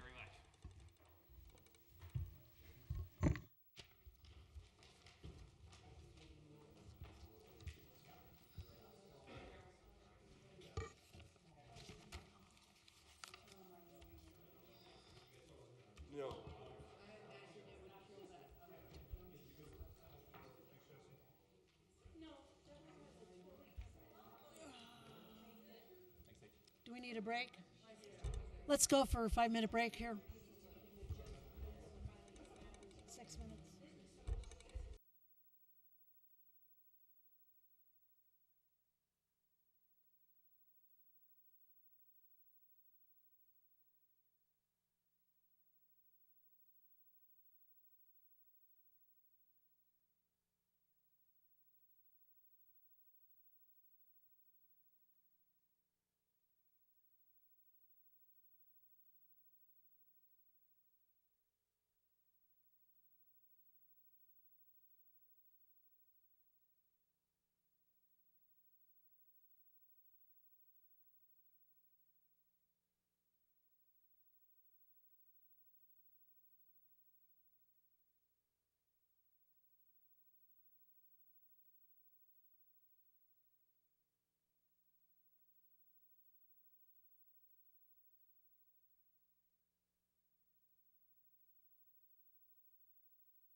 it can't be that. We're waiting for George, but let's go ahead. If he is, please haul him in. There he is. Okay, let's go ahead and go forward. We're looking at the item number 3, which is the housing diversification strategy. Boy, I have to admit, this was one deep bunch of really valid, wonderful information. I think it's going to be really essential that we, part by part, we start looking at each one of these sections and seeing what we can do with them. All right, who's speaking for this? Kenneth? Sally? Right, Sally Payne. I'm a planner in the Community Development Department here, and I just wanted to make a few brief comments before turning it over to our consultant tonight who prepared this document. But just as some background, a goal in City Council's 2011-12 strategic plan was a development of a diverse housing plan, or as we are calling it, a housing diversification strategy. The purpose of the document was to identify strategies for how the city could diversify its housing stock and to provide a greater variety of housing options, and also how to address the changing population demographics that we're seeing and the anticipated changes in housing preferences due to those shifting demographics. $15,000 was allocated in the 2012 budget to hire a consultant to prepare this document so that they could assess the current Wheat Ridge market and then develop some strategies they could recommend to look at how the city can address these anticipated future housing needs. An RFP was released in late 2012 to hire a consultant, and we received a response from Community Strategies Institute led by Tom Hart. And the city entered into an agreement with CSI in early 2013 to prepare the housing strategy document. Once we got the initial draft, as you see, there's a lot of information. There was, a few rounds of back and forth on drafts, being sure we had information that we needed and scope addressed and that type of thing. And we finally had a final draft from CSI in about August of last year. And since we were looking at elections just right around the corner and the possibility of some new council members, we decided to wait until after the elections and until the first of the year when the new council was seated before bringing this to city council. So that's why we're here tonight, is to present the housing strategy document to you. And based on feedback from council tonight, staff is prepared to begin identifying and prioritizing some of the specific implementation steps that CSI has recommended in the document should council desire. So with that, I will turn it over to Tom Hart with Community Strategies Institute. Madam Mayor, sorry to interrupt you. I wanted to grab you before. Do you think in the interest of time, I knew Patrick and I were pushing our luck on trying to put all this on the agenda. And I was wondering if we could table, or if the council would entertain the idea of tabling the neighborhood traffic management program. We have staff that's here, so I don't want to keep them all night. If it's something that'll allow us more time on this and to table the traffic to the next study session. I'm with, but how's the rest of us feel about that? Is that so? Okay. So staff does not have to wait for the traffic management program and can move on. Thanks for pointing Thank that you. out. Sorry to interrupt. This is the second time. I agree with you because I don't want you to be here until 10 o'clock and find out we quit on you. Yeah. But this is the second time we've tabled this. The traffic. Correct? No, it's the second time we've tabled Scott. Scott. Oh, this is, okay. Yeah, it's Scott that we. Okay, sorry, Scott, we're not trying to Sorry, table you Scott, on it's purpose. not personal. Nice tie, though. But wasn't that other?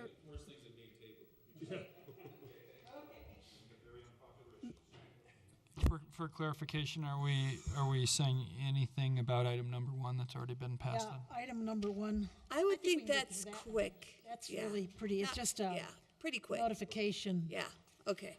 All right, I'm sorry, sir. All right. Tom? Okay, my name is Tom Hart, and I'm work at Community Strategies Institute, and as was discussed earlier, we were hired to basically come up with some ideas on how Wheatridge might think about revitalizing its housing market. And also, I think one of the important things about housing markets in general, and particularly in the metro area right now, is they're changing, and they're changing because a lot of us are getting older, and there are several new generations of young house hunters, buyers, renters coming forth, and the fact is that they kind of see and want products that are somewhat different than what we've come to expect in kind of our older suburban neighborhoods. And in the beginning of this report, I want to point out to you, we've done a lot of demographic economic analysis, and I think that this will be useful to you all in your deliberations, not just related to housing policies, but you'll see a lot of things about aging, the numbers of people aging, incomes.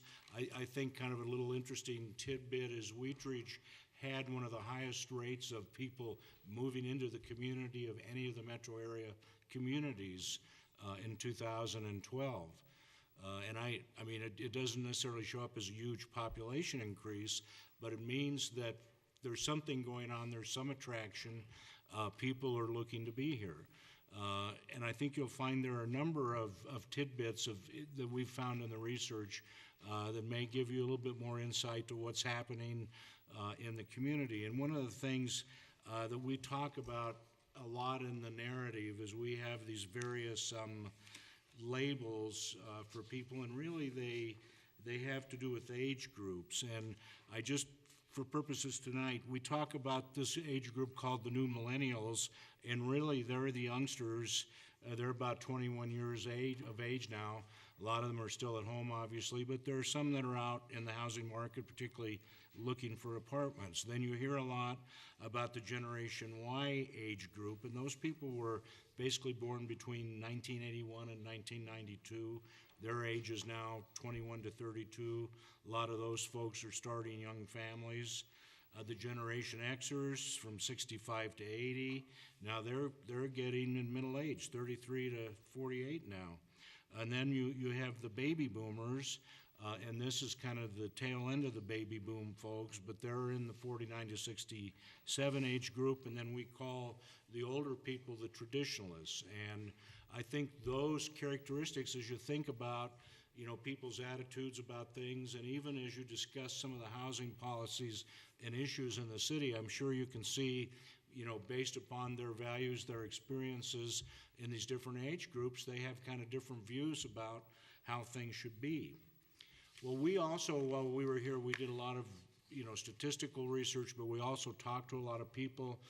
We had great help from Wheatridge 2020 when we first got the contract. We got a hold of them because we were aware of a lot of the community work that they'd been doing really on many of the same issues that we were going to be looking at in the report. So they provided a lot of good help to us and set up a whole series of key informant interviews. And I think in the back end of the statistical part of the report, you've got a list of some of the companies and people that we interviewed in those key informant interviews. We also put together an interesting exercise where we brought together some builders, developers, major employers, some realtors. I think a couple of landlords were there. And we had kind of what we call a structured discussion where we had some very definite questions that we threw out to folks, and then we kind of used those to form a half-a-day discussion around their attitudes. And we learned a lot, both about what might work in the Wheatridge housing market, what people saw as the strong appeal of the community, some of the things that they would like to see improved that go beyond necessarily just housing. So those are the kind of sources we used. We also, as part of our task list, we were asked to research various ideas, various housing programs that other communities have used. And I have to say that this is a big issue. There are a lot of communities, not only in the Denver metro area, but what they're calling these kind of first-tier communities, the first suburban communities that kind of developed around the urban areas. And a lot of communities are dealing with the same sort of issues. They're seeing that housing values are stagnated or actually declined. They're seeing that when you look at census data and other economic data, that the incomes of people living in some of the neighborhoods have gone down. They're looking at a lot of neighborhoods with a lot of elderly people, and it's becoming more difficult for them to stay independent and also keep their homes up. And all those sort of factors, you know, kind of lead into what we call urban blight or rundown neighborhoods. And a lot of times what happens then too is if a neighborhood starts to look or get the reputation of being a little bit run down, then those housing values continue to decline, and people who own their homes become a little bit hesitant about putting new siding on or spending a lot of money on home improvements because they worry that maybe when they go to sell the house they won't get that back. So, you know, housing and housing values, even though it's kind of hardcore financial stuff, you see that, you know, kind of the social conditions and the social environment that people live in really does influence their economic decisions about their housing. So in the course of doing all this research, we said, well, you know, how can we kind of come up with some statements that kind of capture some of what we've heard, kind of reflect the challenges that a lot of people see facing the city of Wheat Ridge. And so we put together some issues, and I'm going to just kind of go through them, and we have a lot more detailed narrative in the report about them. But one of the things we see is that particularly in the older eastern neighborhoods, the outmoded housing stock is not appealing to new buyers. A lot of those homes were built on kind of the 1,000 square foot footprint, and they don't have enough bathrooms, they don't have enough bedrooms, they don't have a media room, maybe they don't have a workout room. So a lot of buyers, when they're out in the suburban market looking for housing, you know, they turn their back on some of those older houses, even though they're in great locations. In some neighborhoods, you have a high percentage of rental housing, and that's another thing that's happened. You know, before Wheat Ridge was incorporated in the 60s, when really the planning and zoning was under the authority of Jefferson County, things were pretty loose about whether you built a rental complex here or whether you had a single-family house there. So you'll see in a lot of the older neighborhoods, there's a mix of multifamily housing with single-family homes. And sometimes if the multifamily housing is not kept up as nicely as the single-family homes, that can start to drag down that neighborhood. Then, of course, there are other people that say, well, I don't want to live on a block with an apartment house on it. I'll never be able to park in front of my house. So you have those sort of dynamics, and sometimes that creates some pressure downward on the real estate values. The other thing that's interesting, and it goes back to kind of these demographic characteristics of baby boomers and Xers and Ys, is that people are looking for more when they purchase a home. And you kind of see this particularly in the post-World War II generation. There was a tremendous housing shortage in Denver at that time. I mean, really, housing construction, most of the resources were being devoted to the war effort. And a lot of GIs came back and started forming families, and it was really tight to find a home. And so if people were fortunate enough, either through the VA or some other financing mechanism, to be able to find a new starter home in one of these growing suburbs around Denver, you know, they were happy if it was a decent house and it had a yard. But now we kind of look at the house purchase, and not only do we want a lot more in a house, but we want to know, well, can we walk to the store? Is there a gym close by? What's the transit situation? Can I step out my door and get on a bus? All those sort of things become, you know, considerations people make in buying. The other thing is people are changing. You know, our Denver suburbs were kind of built around the idea that the car was king. And we didn't really think if we had to drive 3 miles to go to King Soopers, it was no big deal. And then we started building these big shopping areas with thousands of car parking spaces. And people, people just took the car for granted. Well, people are starting to turn away from that great, value of the car. And a lot of people, because of both the global warming and the cost and the frustrations of traffic, they're looking for locations where they can get some of their basic daily chores done without having to drive miles to get a quart of milk. There's even now become a thing which is very interesting, and you can take your house, you can go on the internet, and in the report, you'll find the internet address, and it'll give you a walkability score for your address. And what that says is basically they have a criteria, how many of your kind of daily chores can you get done by either walking or riding a bicycle. And different communities, they have grades for different communities, different areas of Wheatridge. I think the Wheatridge grades run somewhere between 35 and 75, and the higher you get up, the more walkable your neighborhood is.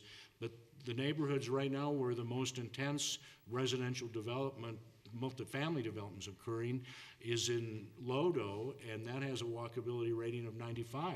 So you can see there's tremendous demand. People want to live where they can walk to the grocery store, where they can get on light rail, where they can take the train to the airport, where they can go to all the various restaurants and cultural activities they have downtown.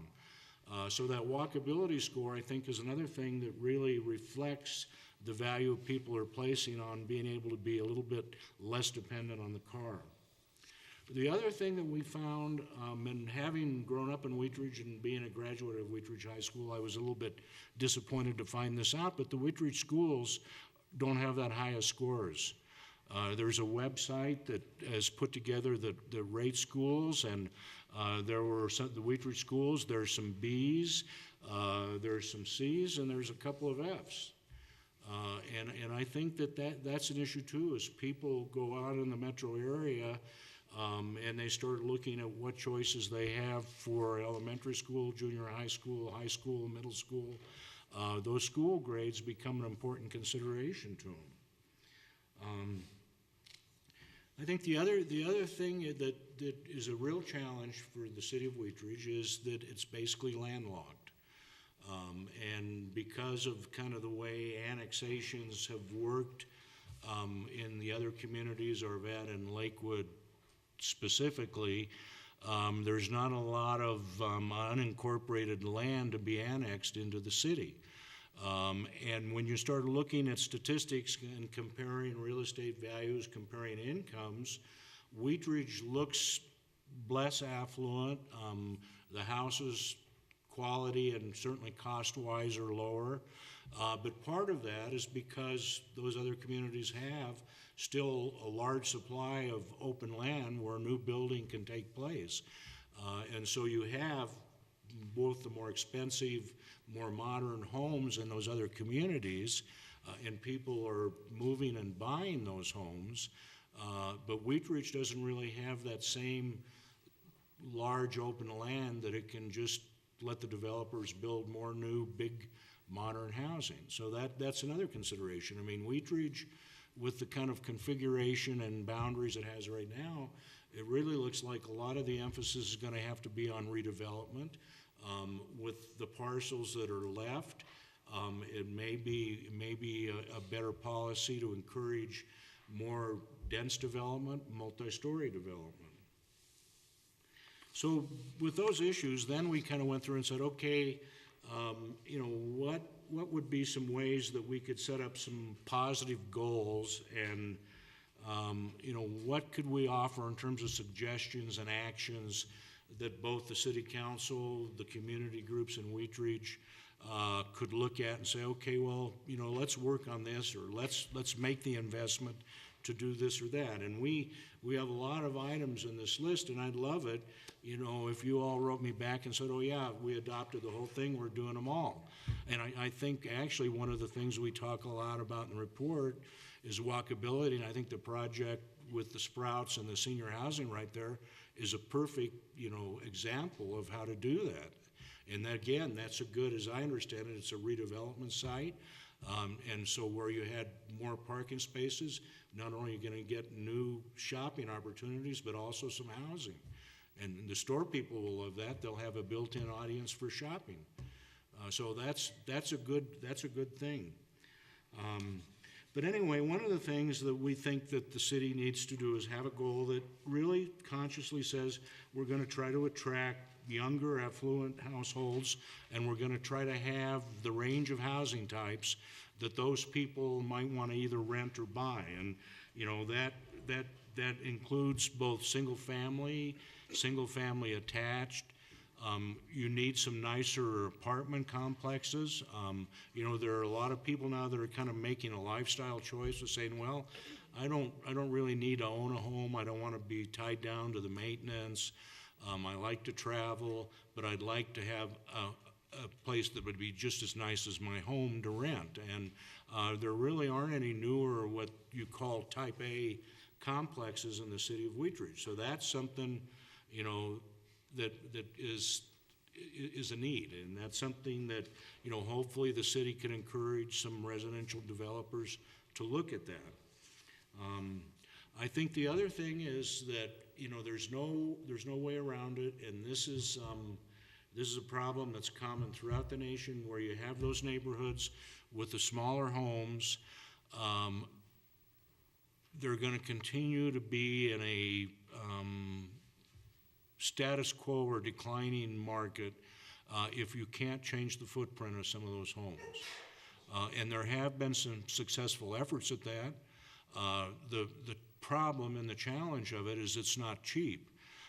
And basically you run into one of the real hassles with housing finance is lenders, you know, they want you to get an appraisal, and they don't want to have a loan on a home that they're worried may exceed the value that the home could be resold for on a quick basis. So really what that does is that puts kind of the public sector in the position of saying, okay, well, we have to figure out a way of kind of mitigating that first level risk. Because you certainly want the private lending people to bring their capital so people can finance their homes. But if you're really looking at trying to expand and modernize these homes, somebody's going to have to be able to put the below interest loan. It's not too different from some of the things you were talking about with doing the grocery store development. You know, you've got certain tax exempt financing. We talk about really that we think realistically that if you're going to significantly change the size and the look of some of the homes in that area, really from Sheridan west to Wadsworth and north and south, you're looking at right now, when we did this research, and I think these numbers have gone up since, but when we did the research, the smaller, older homes were selling for about $200,000 a year ago. And we think it would probably take about $100,000 to do a makeover on them. So you're looking at that, that's a very sizable second mortgage for somebody to take a risk on. And I think the only way that's going to get done is with a combination of some public money, some private money.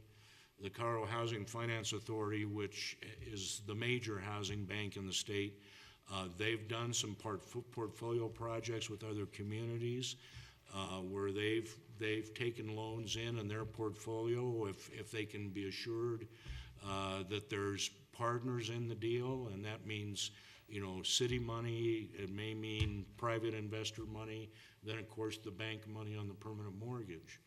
But that in itself, creating that fund is a major project. It's going to take a lot of work, and it's going to take a lot of back and forth working with everybody that's willing to be a partner in it to make sure you can satisfy their needs in the deal. And we think that it's probably not worth doing unless you can put a pool of capital together for those second mortgages of about $1 million. I think you need to at least be able to do 10. And I think in order to even have an impact, even in a sub-market, you're going to have to do it in a strategic way where they're fairly close together so people can see the improvement. And also when people get ready to go to appraisals, they've got stuff close by that they can say has comparable value. I think once it gets going, and assuming that the real estate market continues to at least be stable, if not healthy, then I think those appraisals will eventually catch up. And you can kind of see that's what's happened in some of these older Denver neighborhoods as people started doing the pop tops and making major changes on the older homes.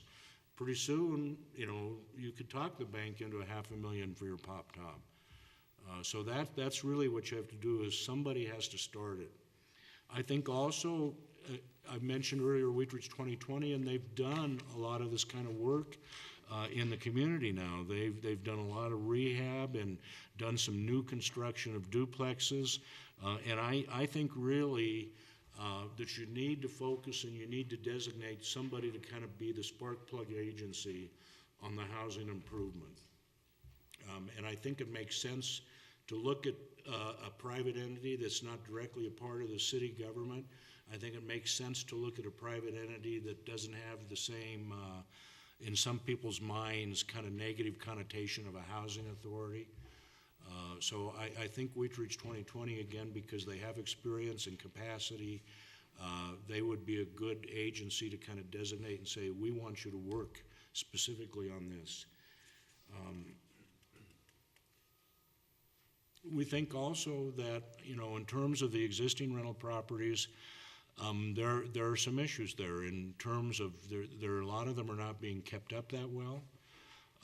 We didn't go inside, and you know, just based upon outside inspections, I would imagine there's probably some pretty rundown living spaces in them. And I think really, you know, as you make a commitment to try to improve those older neighborhoods, I think one of the things that, you know, comes to the fore is, you know, what kind of regulation are you willing to put in place for rental properties?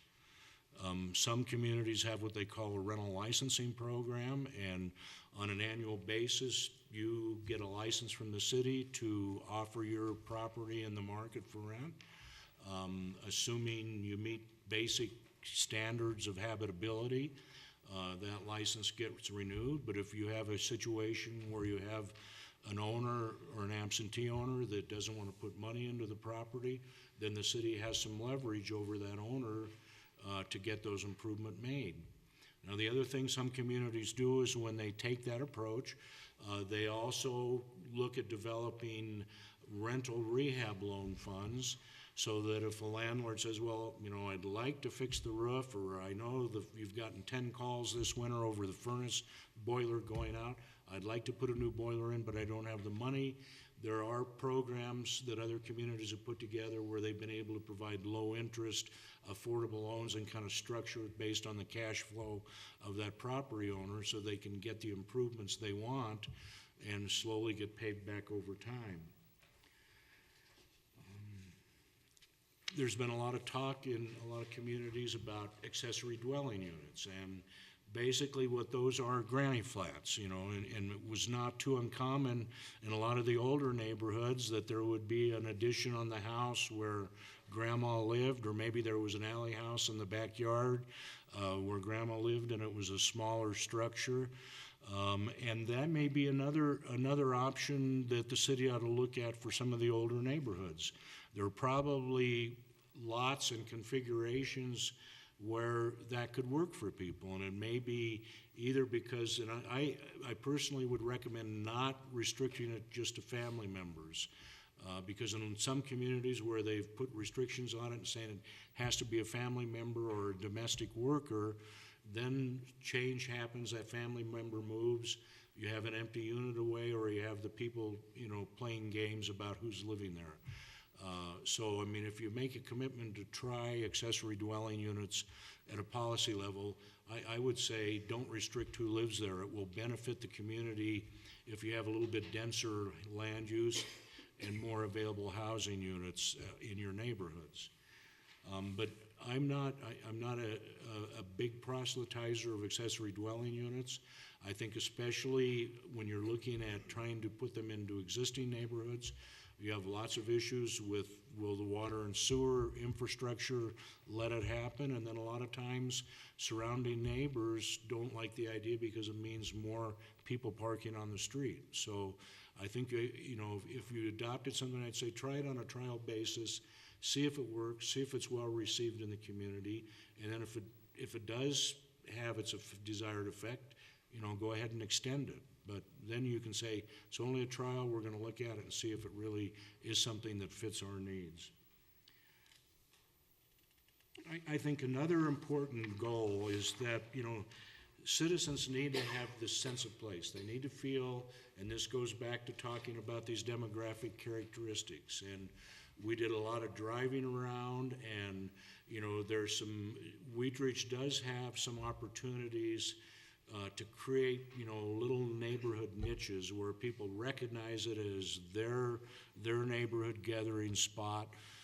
I know one of the places that we looked at is on 29th down, I think by Depew Street, where you have the little meat market, vegetable market, and then at the time we were doing the research, they were working on building a new restaurant in a vacant building there, and that's created a nice little community, you know, center there. And the city's already put some there. I think there's a bus bench, and I think maybe a little landscaping. And already the city's kind of started, you know, to give that place a feel of identity. And I think the more that can be invested and the more of those kind of places that can be created, I mean, the more people gain that sense of place. And I think part of this has to do with the public works budget. I mean, you know, and then also naming. You know, you look at, again, some of these communities in Denver, like Cherry Creek as a neighborhood, it has its own sign style. The streetscape improvements have a characteristic and a style. You look at the Washington Park neighborhood, they have a different style. You look at Highlands, it has a different style. You look at Lodo, it has a different style. And that's important in giving those, you know, a place where people feel, well, this is my neighborhood, or this is my place, and over there, that's another place, but this is mine.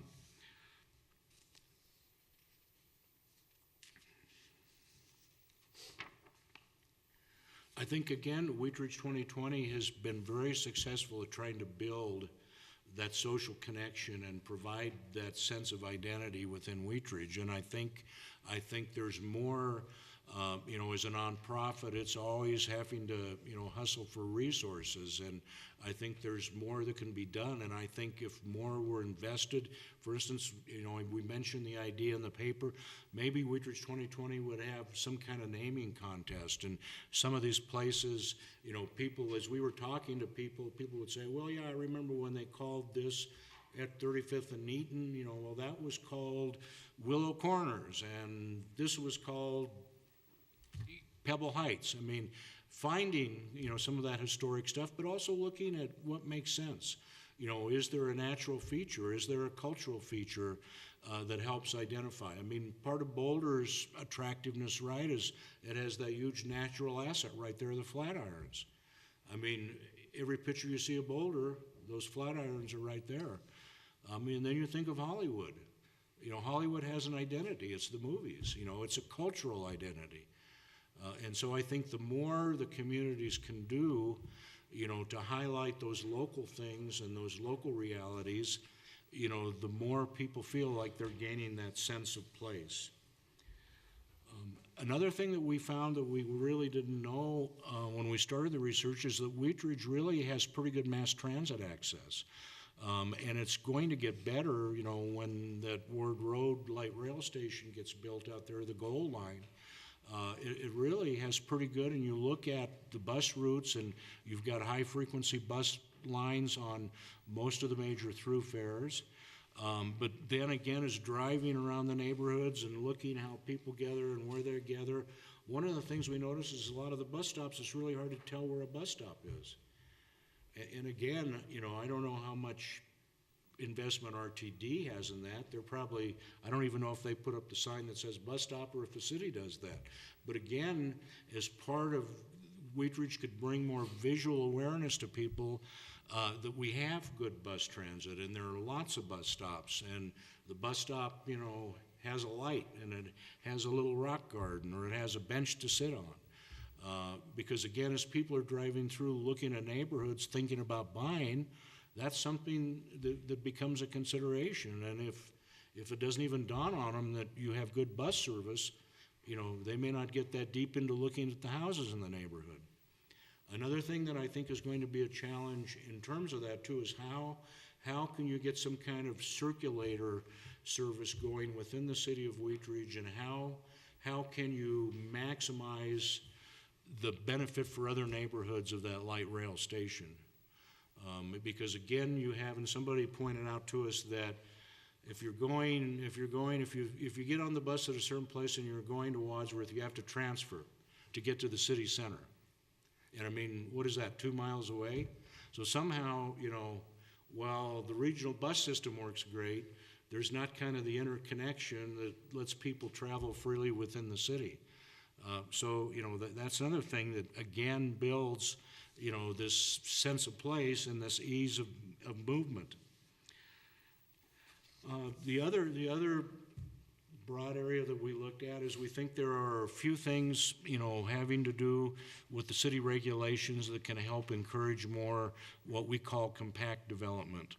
And again, you know, these are some things that I know they've been debated and talked about for years, but one of the things that developers told us is the height limitation that's left along, I guess, 38th and 44th really makes it impossible for a lot of their residential development to pencil out. And they believe they need to get into 4-story buildings, and I think with the 35-foot height limit, it's tough to do that. So I think that's something, and what we say in our report is the city council should take the lead and refer that as a question to the voters, and hopefully they would see the wisdom in taking the height limitation out and letting the zoning process handle those sort of issues. Because I think that, you know, a lot has been done, and 38th has great potential, but until you can get more residences there, it's still going to be kind of a transitional street. And it has the potential to really lead the way in from Highlands. You know, and one developer that was working on a project said, well, you know, I'm going to market this as being close to Tennyson. My property's 10 minutes away from Tennyson. You know, he saw that as something people would be desirous of. I think another part of the, you know, of this dense development is we looked along 38th Avenue, and it seems, at least from what we could tell from the parcel maps, but along 38th Avenue, there's a lot of mixed and kind of jumbled up parcels in there. And it looks like some of them are probably residential use, some of them are vacant, some of them are commercial use. And one of the things that developers talked about is they said we've looked at those properties, and it would be so hard to get the zoning to all line up, and we know we'd be fighting with neighbors who wanted to keep the parcel next to them vacant, that we probably never could get, you know, if we had to start with a zoning change first. In some communities, to kind of avoid the fights over rezone, sometimes they create these overlay districts, and it becomes more, it's kind of a more abstract concept, and you say, okay, maybe along 38th on the north and south sides of the avenue there, where we have kind of some of these non-conforming and non-similar parcels, we would have an overlay district, and if a developer could go in and put an assemblage together and make a deal with the property owners, he could apply through the zoning department under the overlay to be able to do denser development than what some of those single lots might allow that currently exist. I think also the other thing that we heard a lot of is people talked about leadership, and they said they believe that the community leaders and the city council, you know, have to be bold if they really want to vitalize the community's housing stock, and if they really want to make the community bring the community to the potential it has, and it has tremendous potential. We're doing some work right now in Thornton, and some of you are familiar with Thornton, South Thornton, built a little bit later than some of the early stuff in East Wheat Ridge, but there's no character there. They have blocks and blocks of nothing but brick boxes, and there's no little store, there's no orchard, there's no irrigation ditch left. It's all been totally developed into 60-foot parcels. And I mean, and they're frustrated. I mean, they're talking about, well, do we have to knock this stuff down in order to build the kind of housing that it seems like younger buyers want? But yet, people in those neighborhoods don't want to hear that. So, I mean, in seeing what Wheat Ridge has right now and the state of development it's in, it has a lot more potential than some of the other suburbs that have been totally built out in, you know, a 5-year period. So I think that, you know, the elected officials need to be bold. I think that people are asking for it, and I think you would find support for it.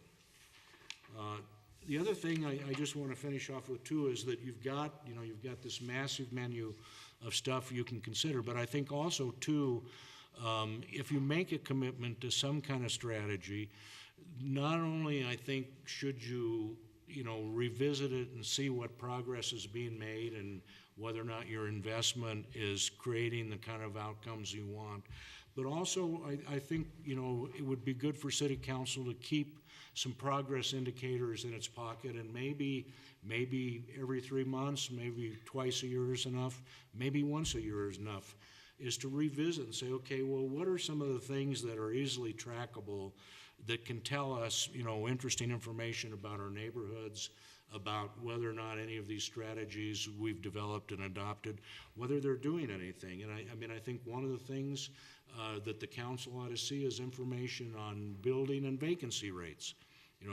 What's happening both with the rental and the commercial inventory in the community, and how much of that is vacant, and do we see changes in that, or is it always the same? Crime rates. I'm sure you get reports from the police chief about what's going on with crime. Demographic and income changes. I think it's important, and you'll see we have lots of information in here about incomes, and incomes by age, and incomes by whether you're a renter or an owner. But that sort of stuff, I think it's helpful for policymakers to kind of have an idea. Well, really, what is the economic status of our people this year or 6 months from now? What about property value changes? What's happening? Certainly the Jefferson County Assessor has a lot of information on that. The other aspect of that is, of course, what's going on with the current real estate market. Are home sales picking up? Are prices going up? Are we having bidding wars, or is stuff sitting vacant? I think that's all good information to help you gauge, really, if any of these strategies and any of these investments that you make in a housing diversity strategy, if they're paying off for you. Another important one is the school grades. What's happening on the school grades? And I didn't get into a lot of detail, but I think the community, and I've witnessed this where I live in Denver, and the Denver schools were in bad shape. And fortunately, about 10 years ago, the mayor at the time became very engaged with the Denver Public School leadership and saying, how, as a city, can we help you do better? How can we share resources? What do you need from us?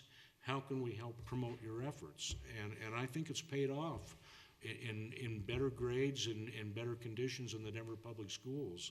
And I would encourage you all, and you have in some ways it's a bigger challenge because of course Jeffco serves a much wider area than just Wheat Ridge, but it's kind of the old squeaky wheel gets the grease. If you engage them in a constructive dialogue and you let them know Wheat Ridge cares about Wheat Ridge schools and they want them better, how can you help?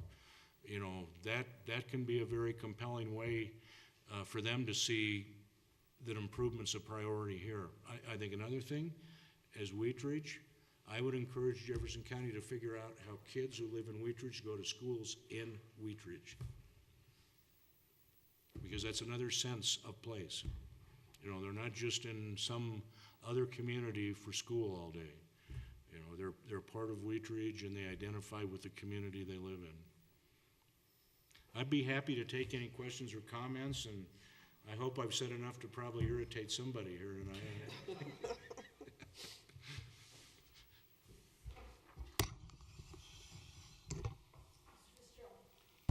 I'll start it off since everybody seems to be just sitting there. So I looked at this. I have to say I'm very impressed with this, and I totally agree with it. Well, I don't totally agree with this, but I substantially agree with this.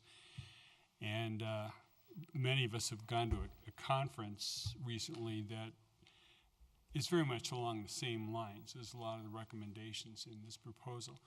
There are a couple of things that I think are lower priority. For example, you just mentioned the schools.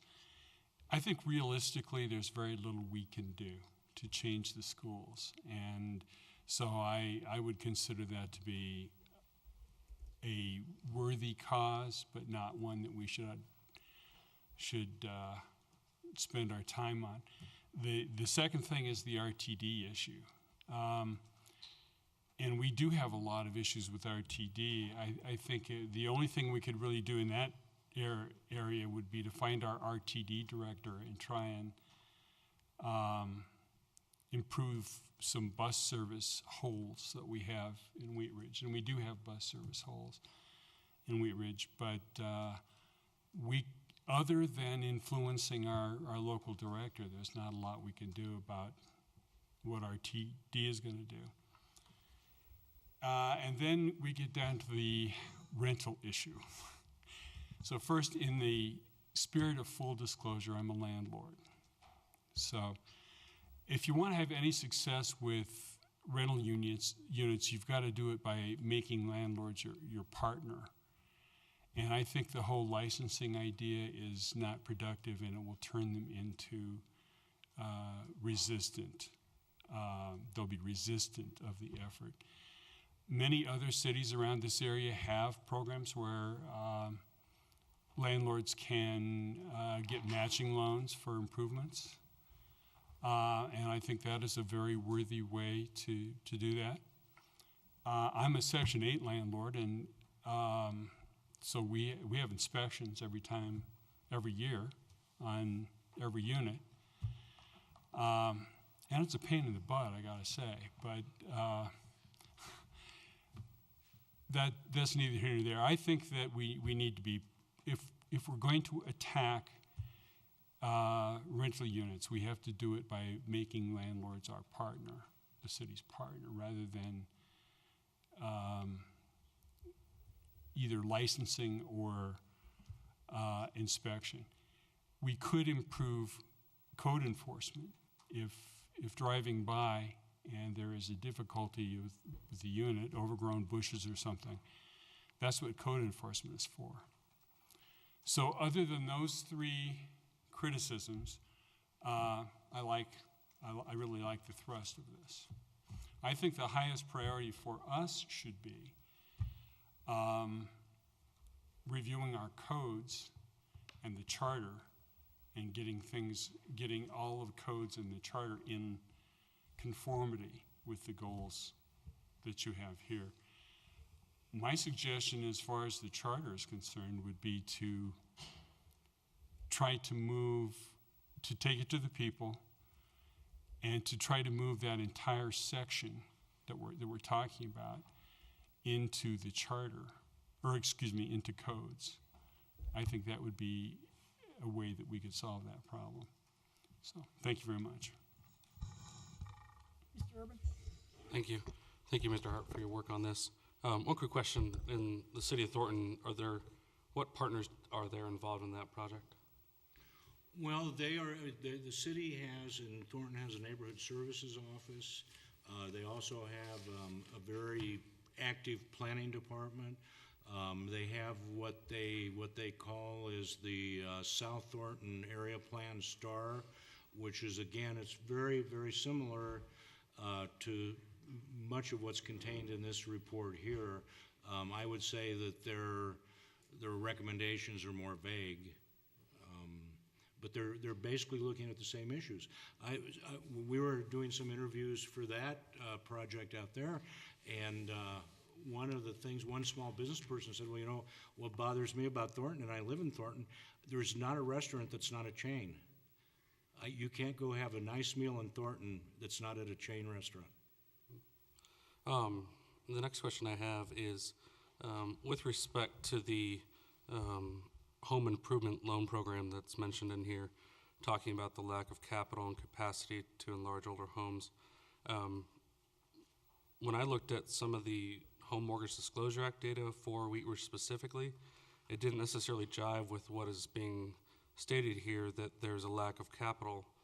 What I'm showing is that the home improvement loan market in Wheat Ridge, it's actually, you're better able to get a home improvement loan in Wheat Ridge compared to the Denver metro area. And so how does that jive with your recommendation that there is no other way to get a home improvement loan but through? Well, what I'm really talking about is more than just a home improvement loan. I'm talking about if you were going to look at major makeovers of these smaller, older houses, and if you were going to look at going into a bank and asking them for a $100,000 loan on a house that's valued for $200,000, I think you'd have a hard time closing that loan at a bank.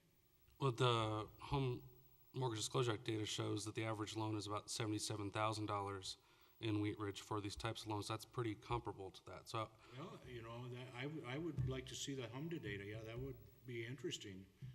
So maybe it's not that far off. So I guess as we look at these, and then I would ask that we consider that there is an active private market with regard to home improvement loans, and the crux of the issue may be people's lack of a willingness to increase their debt burden for a number of reasons, and they don't even begin the process to apply. So encouraging people to apply for those might be a more appropriate first step versus putting money into an existing home improvement program. The final question that I have is, why is it necessary to designate in this report a specific agency to lead this versus allowing it to be more of an RFP process to encourage innovation? There's the Jefferson County Housing Authority, RHTC, BRI, CHAC, funding partners, land banking. I would say there's no necessity to accept that you have a history of partnerships with Wheat Ridge 2020. And those partnerships, based upon what we heard, people were generally happy with them. They've done a lot. I think the city currently has contracts with them or funds them for activities. So, you know, I don't have any. I mean, you could put it out through an RFP process. That would be fine. I think the important thing is for the council to say, okay, we're going to choose a horse to ride, and we're going to give them tools and resources, but we're also going to hold them accountable for results. And I think right now that's kind of amorphous. Okay.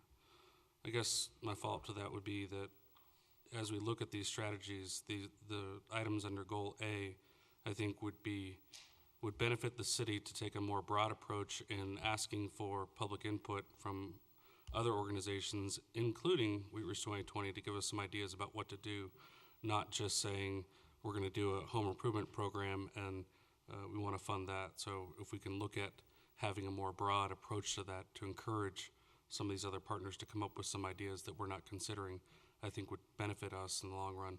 And that's not at the exclusion of Wheat Ridge 2020, that would be the inclusion of them. I just think it's a little untoward to say on the onset that we are selecting a vendor or a preferred partner prior to moving forward. So that would be my only criticism. Mr. Pond. Thank you for the report and the presentation. I'm just going to perhaps just kind of read off, since I think this was part of the question, the things that I think personally would be ones I'd be interested in talking about more or prioritizing out of this. And I will edit them as necessary. B1, I'm on page 28 in the summary matrix. B1, the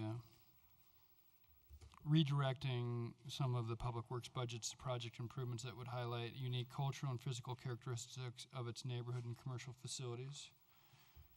Part of that is the presentation we won't be seeing tonight on traffic calming and neighborhood identification, but I do believe that that's something that we have talked about for a little while, and I agree is something that we should continue moving forward. But I'll expand that and actually say, unless I'm missing something, and I certainly could be, that this is an opportunity to even expand upon that and say that some of the things that we're talking about and have talked about with 38th Avenue as an example, trying to create a destination Main Street, as well as even talking about civic centers and other things that could be part of that in the future, that's a part of this. And so, frankly, I would put this in some ways ahead of all others because I think we have some momentum and we've been talking about it, and I think it helps drive a lot of these other things. So that would be perhaps my number one. Some of the other ones that I think are interesting and perhaps complementary, I do think E1, the charter amendment or revision for the height, I think is something that we should seriously consider as part of those efforts. As mentioned, I think in this report as to how it might affect. I do think perhaps, and I think there's a staff note in there, because I think instead of overlay district, clearly activating our mixed-use zoning code, I think would be something that would affect those areas in a positive way. And and the other ones I suppose that I'm interested in talking about, and we have actually had conversation about this, are A2, A3, whether that's the home improvement loan program. In some way, I'm not a huge proponent of trying to kind of if trying to create this activity if we don't really end up with a critical mass and a number of things. But I certainly think and Ms. Davis has brought this up in the past, that helping people kind of get over the hump, whether it's down payment assistance and other things like that, so people can move into our community. Maybe we're trying to figure out a way to offset something so that they can do something else and improve the property. Again, that's a conversation we've had in the past. I think we should bring back up. And rental improvement has definitely been something that we've talked about. And I'll get this wrong, and Patrick or Ken can correct me, but I think 2 years ago we talked about the code inspection and other things, and perhaps that's a conversation again that needs to come back up, and we need to get that right. I agree it should be a partnership, but I think with some of these other activities moving in place, I think we can hold a higher expectation to our renters and our landlords, and make sure that's kind of existing at a reasonable level, providing good product for people who in our community, but also creating an expectation that it needs to kind of rise with all the other things that we're trying to increase as well. So I think that's 4 or so things out of this list that I would support personally having more conversation on, and those would be the ones that I would prioritize.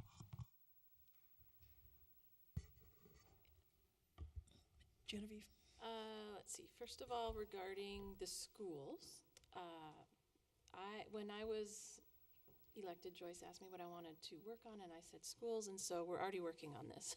So just so everyone knows, we have started the ball rolling on this, and we are going to have a meeting with our school board representative and some other people in the city. So we're going to start on this. I guess my question to you is, you said that the city of Denver partnered with them. Well, can you tell me a few specific things that they did?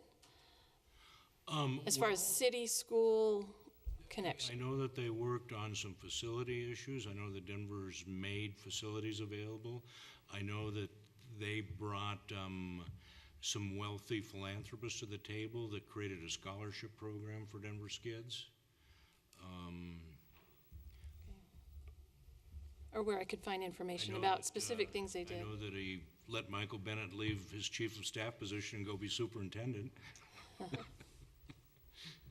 Okay, so we're starting to work on that one.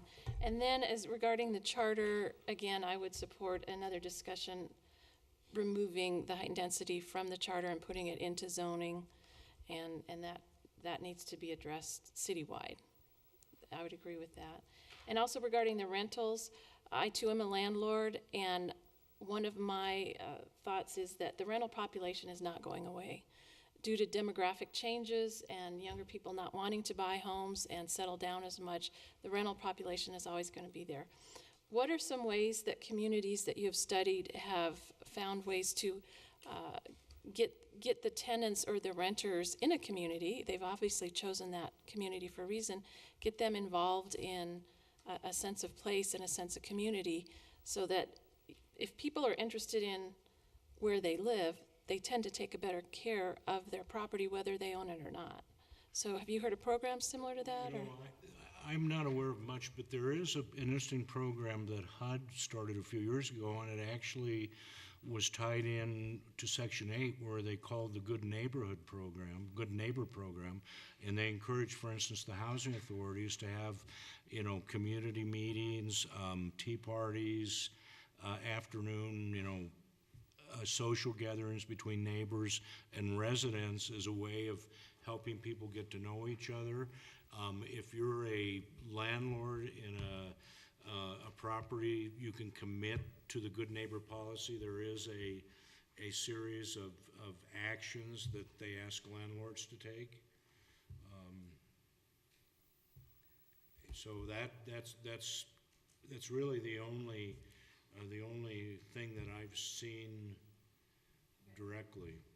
I know that the other things I do know in Colorado that, for instance, the Loveland Housing Authority does a lot at working with surrounding neighbors, both when they plan for new development, but also getting neighbors to know each other and know who's there, and a sense of, they also work very hard at keeping their properties nice so the neighbors are happy with them.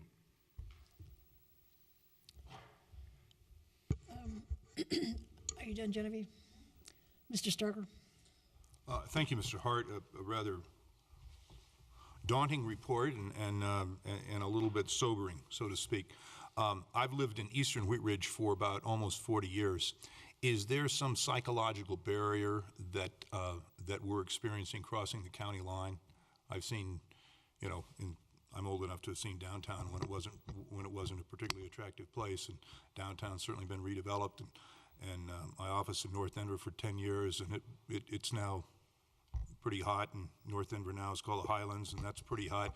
But we haven't seen that so far, that development spill from the Highlands over into Wheat Ridge, and I wondered whether you saw sort of systemic problems with that, because when I look at the housing stock, you know, there's a little more brick in North Denver, but you know, the houses in eastern Wheat Ridge are more or less comparable. I think, frankly, I think it's going to be marching up 38th, and I think this height limitation is going to be a barrier. If you look, even what's happened from Tennyson, I mean, as it moves west, a lot of those little places are getting undone. I came over tonight from my house on 29th. I mean, that stuff a little bit east of Sheridan is all that commercials. It's got all kinds of nice stuff in it now. I mean, the worst thing left there is the Rustic Tavern. But I mean, you know, that stuff was vacant not that many years ago. So, I mean, I think it's moving west. And I'll tell you, when we started, what we did is we took, March, April, we took all the real estate listings and we went to every listing in the old section of the city. And, you know, sat there and looked at it, and, you know, there was a lot of fix-up. I mean, I think there are quite a few speculative sales that are going on where you've got fix and flippers working in the city. And that's, you know, again, you're dealing with, you know, over there by the restaurant. I mean, a lot of those little houses down on 28th, 27th, you know, they've had modest cosmetic makeovers. And so I think it's moving this way. And I mean, I think, you know, again, one of the things that's nice if you're a planner or a policymaker to say, well, you know, if we can get ahead of it, and if we can get the policies in place that help the development be quality and help build that sense of community, and not just have it run rampant, that's what we want. We want to make it the right scale. And I think really you all have a little time, but I think it's coming. And it's I think, natural economics. I mean, I talk to people all the time that say, you know, I'm priced out of Highlands. I can't afford it anymore. it seems to me that we all have varying opinions and reactions to the report, all of which are interesting. It seems to me that we need to prioritize them or make a plan as to how we use the items in this report, prioritize them so that our staff can approach them in some kind of a way that's palatable for us, be it financially or time-wise. And I don't know if we want to do that tonight or if we want to do that at our meeting, that we actually say a section of our meeting will be to observe what's here, what do we need to do. Retreat, are you talking about? A retreat, I don't know what I called it, but yes, I think that we want to use this information because it's valuable. Can I get somebody to give me that? I would recommend that we do put this as a part of our reviews. I'm good with that. Okay. All right. Would that work for you, Patrick? Works for us. Or any other questions for Mr. Hart before he leaves, or? No? Thank you. I just want to be very optimistic, but it is, Wheatridge has lots of opportunity right now. I mean, it really does, I think, for the kind of new development that people are seeking, and it's got, some of the existing assets that will make that work here, unlike some of the other communities. Well, if that many people are moving in, obviously, and we haven't even done this, there's quite a draw here. I mean, if our community is getting a larger amount of influx of newcomers, that's very good. Right, and one theory I have too is that I think a lot of folks who want to be close to that Highlands, downtown Denver, Lodo area, I think they're even buying the smaller houses. They may say, well, it's not, the perfect house we want, but the location is. So until we can find the house we want, we're going to be here. And that's not a bad thing if people are making locational choices to live here. Okay. We can move back up to. Yes, thank you, Mr. Hart. I'm so sorry. I had that in my mind, and so much for that. We can move back up to number 1 and perhaps take care of that. Are we okay with that, our team here? Yeah, it should be a fairly quick, I think, discussion that can maybe you give you a brief summary. Thank you. This is regarding public noticing requirements that we're proposing to modify. As you're all aware, we have requirements to do direct mailing of general roads to properties within 300 feet of the subject land use application. So mailing those to the property owners and the nuisance of rental properties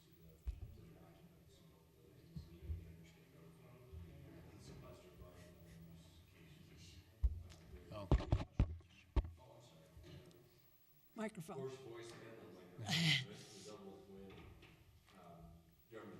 All there.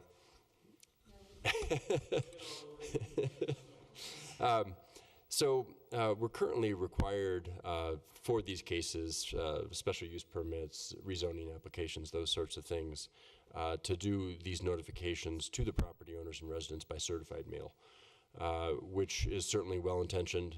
That's a mailing process that you're probably familiar with, which requires a written verification of receipt from the intended recipient. In our experience with utilizing it in the last several years is that it, in our opinion, is less than ideal for a couple of reasons.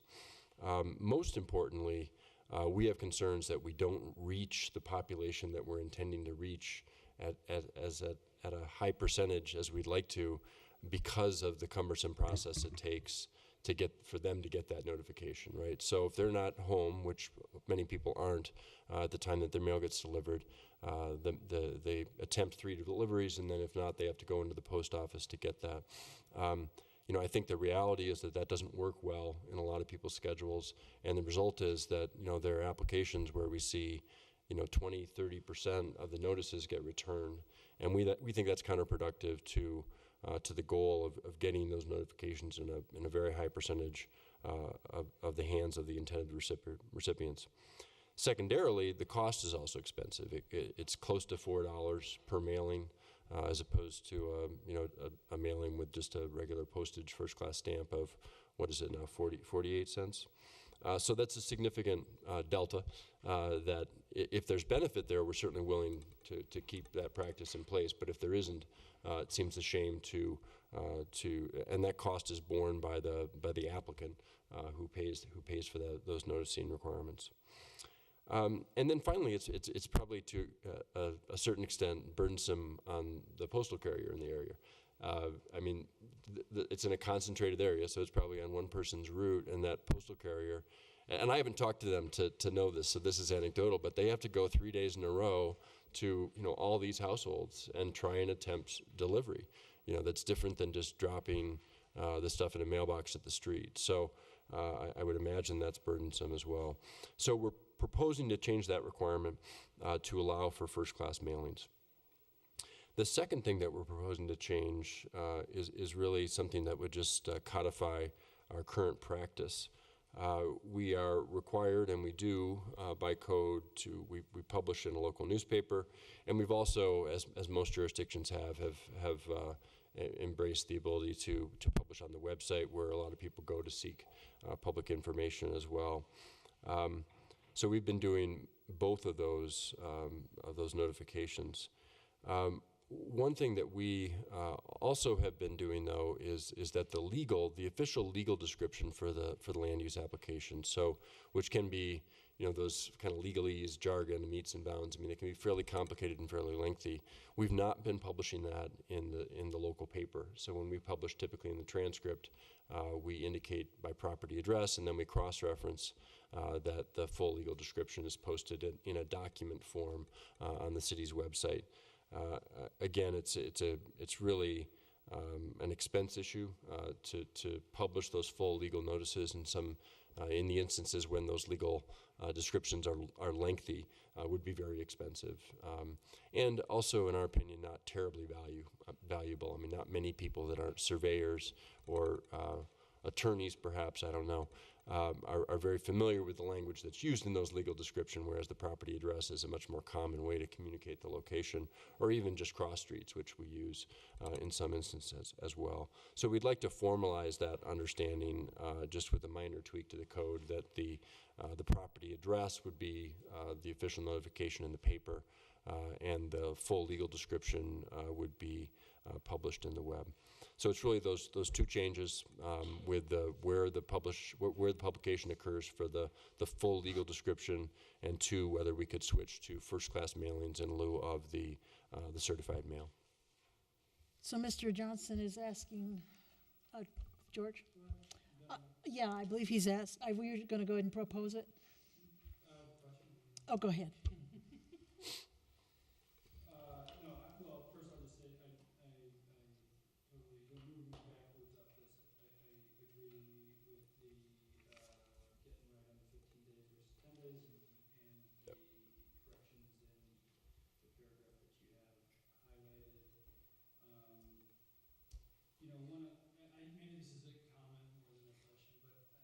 Sitting in the planning commission, I don't know that I ever heard in a public hearing people satisfied with the notice. I don't know. I'm sorry, I didn't have this on. I feel like I know that we follow. I know that all those notices were followed always, and it just and I don't know whether there's a sense that 300 feet isn't enough, or people don't read their mail, or people don't look at these things. But I literally never heard anyone happy about the noticing. Always, every time, so I certainly support moving to a less expensive and less cumbersome way of noticing, and perhaps as we move forward, we can continue to look at whether or not we're doing what we're hitting what we should be hitting, and making sure that it's right. So just a little bit of an editorial from my experience sitting there and listening to everyone. I don't have a proposed answer necessarily, so I am actually, Joyce, saying that I agree with these changes, and outside of any other comments, all that, I'd be happy to move for consensus on that. Mr. Starker. I had a question, Mr. Johnstone. You went from you had a 10 and a 15-day posting period, and you went with the longer instead of the shorter. What drove that?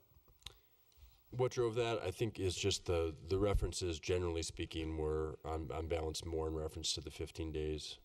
So we felt, and you know, to me, 15 days is you know, feels better in terms of adequate notice for people to schedule around. And it's 15 calendar days, or? Calendar days, yes. Thank you. Yep. Okay. I would make a consensus that we approve the recommendations that staff has brought forward. Any objection? We're good. Thank you. We're indicating that we're in agreement. Thank you. A consensus has been formed. Okay, we have gone through all of our study session items. We do have a meeting yet, as you know.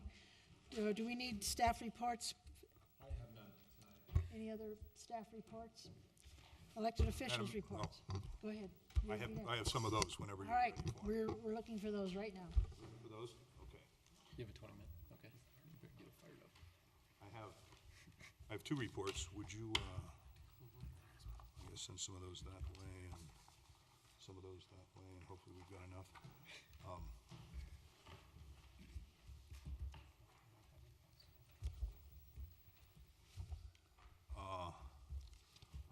I have a report. I sit on the policy committee for the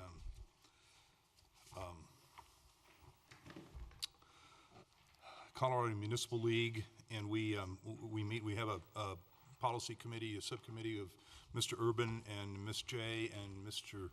Nathan Mosley with the city, and we meet, I guess every month or so during the session to talk about bills. But before I do that, there was a request from the Colorado Municipal League and others that we have the city and county of Denver has an opportunity to host the 2016 Republican National Convention in Denver, and I bring before you a request and sample language in the form of a letter to Mr. Priebus from the chairman of the the Republican National Committee to request that they consider Denver as a venue for their 2016 Republican National Convention, and I would ask the council to act favorably upon this and empower the mayor or whatever is the appropriate public officials to write that letter and send that off. Mr. Pond? Oh, you're, okay, thumbs up. Any other discussion? No, looks good to me. Okay, so is that something that the mayor we can get this on letterhead and have the mayor pen it, and there was a request, and I don't know that it had come back, and they were trying to get it in before the end of the month. They had talked about bundling these at CML. Would you see whether they still want to bundle them, or we should send it on directly or whatever? Does Nate have electronic copies? Yeah, he should have this, and I just went and made a few changes to make the city and the mayor's name correct. Okay. Otherwise, I didn't do too much editorializing to it. That is a tough name. We'll get it sent out. Okay, thank you so much for moving on that. And just a couple of, real quick highlights we're in the legislative arena. There were a couple of things that I would sort of update. There's a House Bill 1017 talking about expanded availability of affordable housing, passed the House Finance Committee on second reading and was sent forward.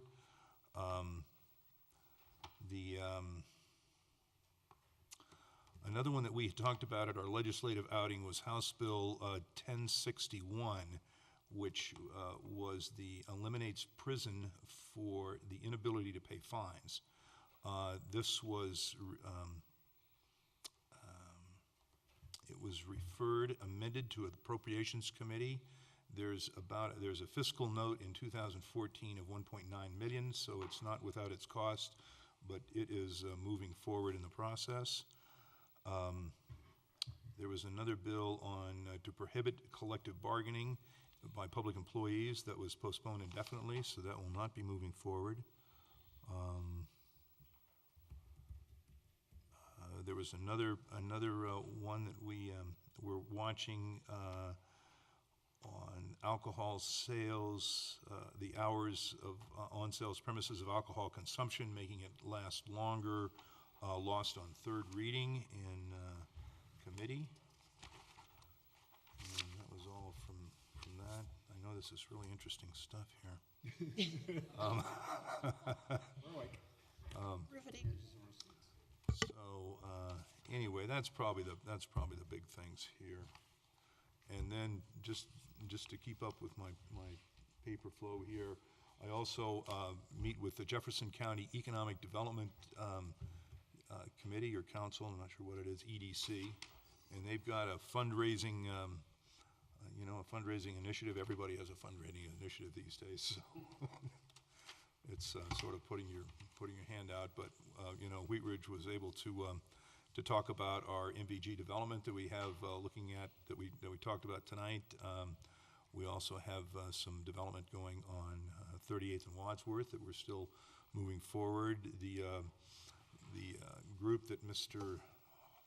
Hart talked about at 29th and Wadsworth, those merchants are in the middle of a naming contest, or actually to try to get a little merchants organization set up down there and start doing some cross marketing and some sort of neighborhood and commercial identity and that sort of stuff. So those are some of the commercial things that are going on in the city. Thank you.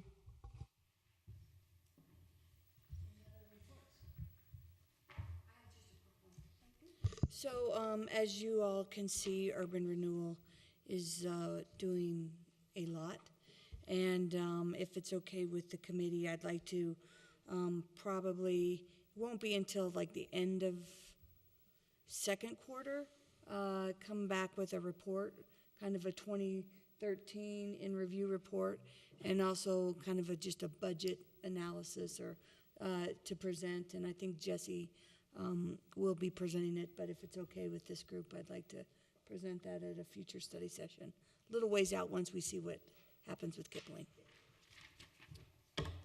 Okay, I've attended Metro Mayor's caucus. They came out with a Republican thing. There's a couple other stuff, but I'm not going to run into a whole bunch of it, Dr. Cog. The Weavers Business Association will be more involved in our ribbon cuttings than they were before. They're going to be very involved in it now. And I also want to remind everybody that we have a dirt throwing party coming up Wednesday. That's at 2 o'clock for our Perrins Row. That's when we're going to have our, what do they call that? Groundbreaking. Yes, we get to dig in the dirt. And I like the dirt throwing. you like the dirt throwing. Yeah, we're going to have a dirt fight. So we're going to move into a meeting. Do you want a break beforehand? Nope, let's go right into it.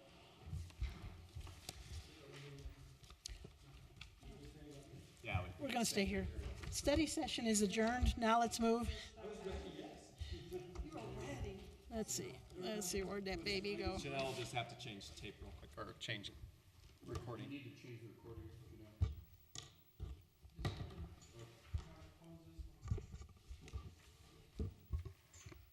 Is she going to let us know when she's ready? So the thing about the Republican, I'm all about that. Wasn't it pretty pricey for us when the Democratic convention was here? They take a bunch of our police. We were reimbursed. We were for all of it. Okay. I just remember doing the cheap runnings on a long one. We got a IGA. Yeah.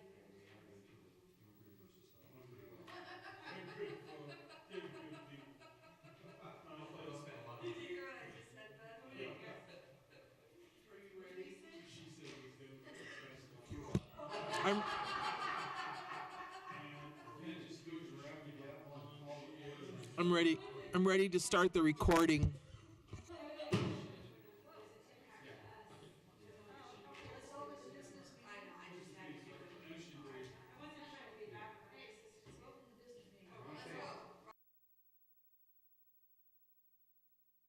we're going to go right to approval of agenda. And we have a resolution number. And George, that's your district. Do you mind reading that for us? Or I will. No, here I go. Resolution number 18, 2014, resolution amending the fiscal year 2014 capital investment program budget to reflect the approval of a supplemental budget appropriation in the amount of $500,000 for the 32nd Avenue widening project.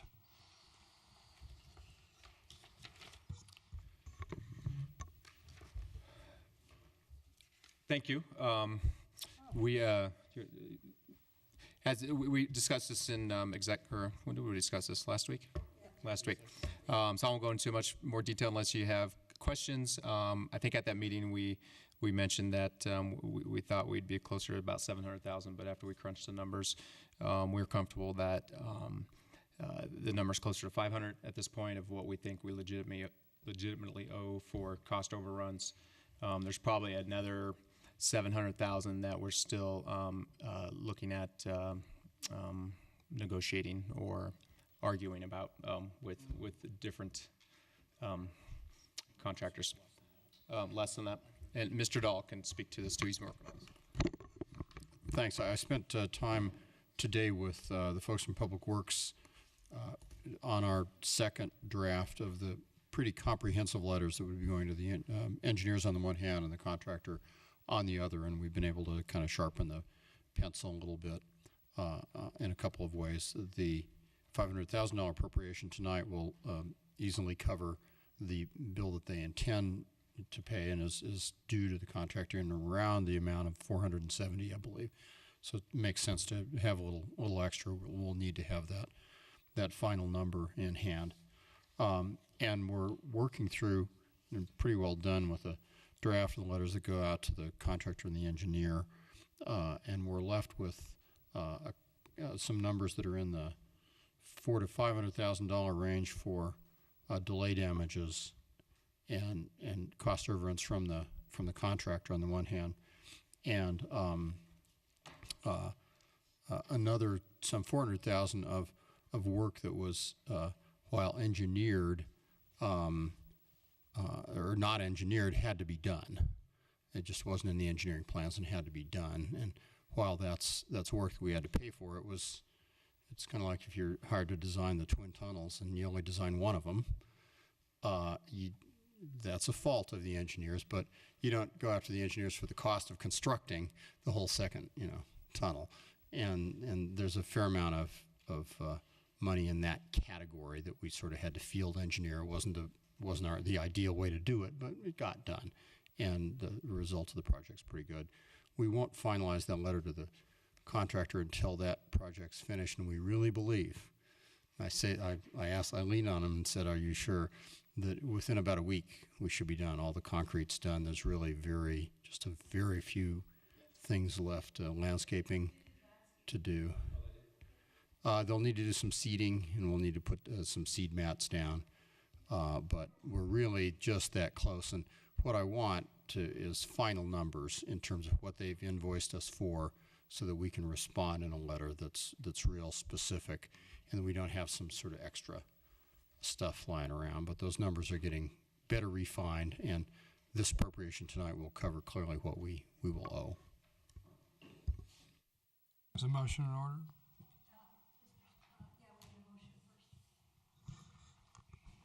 I move to approve resolution number 18, 2014, resolution amending the fiscal year 2014 capital investment program budget to reflect the approval of a supplemental budget appropriation in the amount of $500,000 for the 32nd Avenue widening project.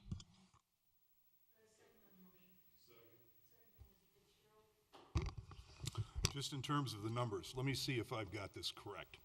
We had original funding sources from the federal government, $2,924,000, Jefferson County, $1,250,000, and Wheat Ridge for $1,343,000, for a total budget of $5,517,000, which is what you've got in here if you add them up, $5,517,000.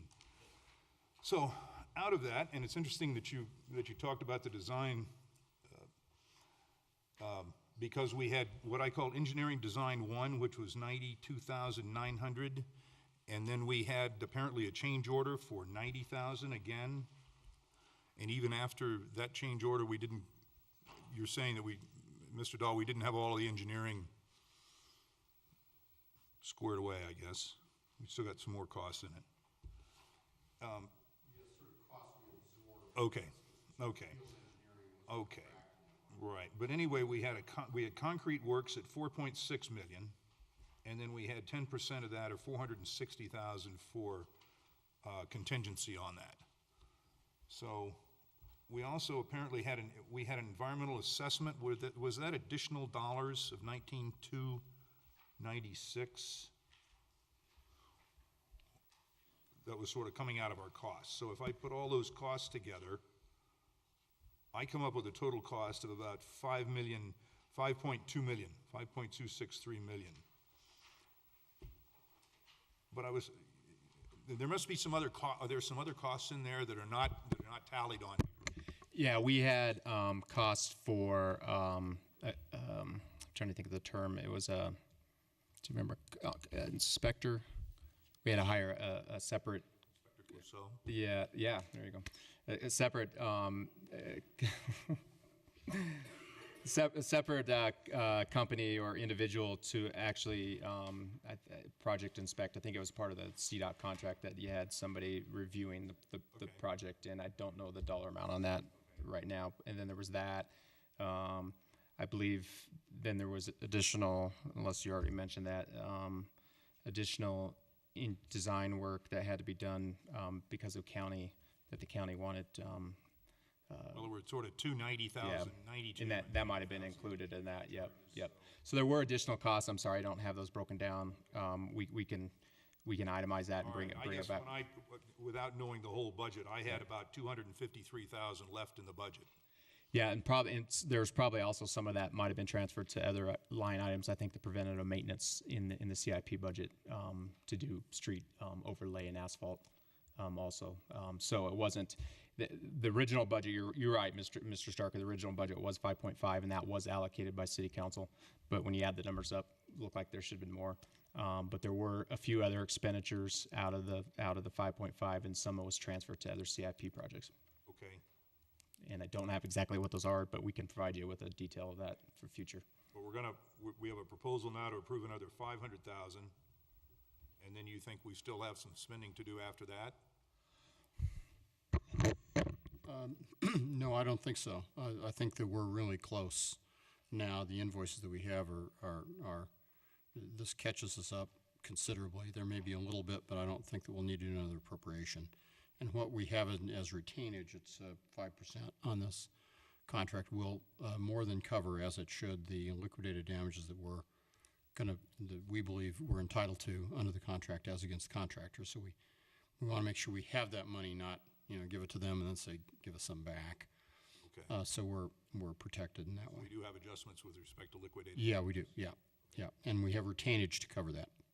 I think another expense out of this bud too was when, I don't know if you remember the discussion or the issue we had with Excel undergrounding the power lines. We ended up paying for half of that, and that might have came out of here too. But I was hoping to have more detailed information for you tonight. I want to make sure I provide that to you, so we'll itemize everything so you understand what's in there. Thank you very much.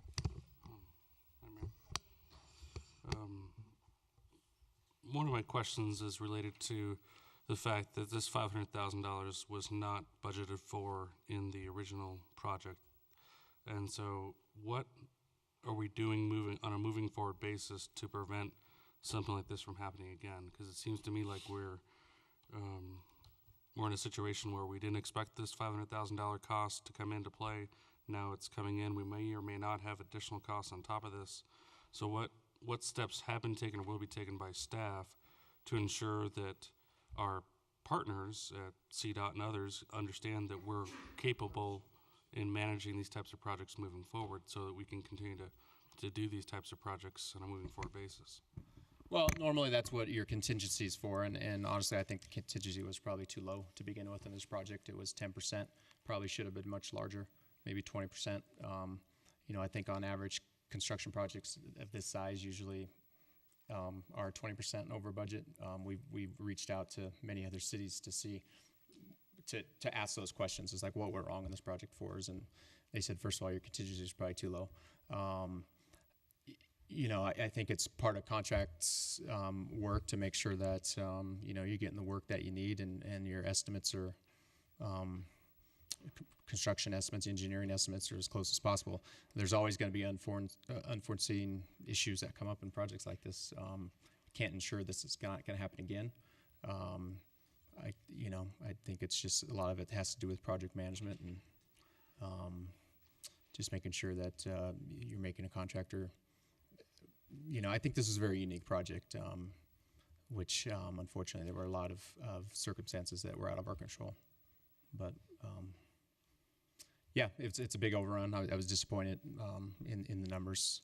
You know, and the other things, the original budget was actually pretty close to what the final budget's coming in at, but the estimates, the bids came in lower than the budget, and cost increased, I think, over that time. So so we actually had a good budget number. It's just that we got a lower bid, and we accepted that, and actually they got us on the back end. And so, thank you.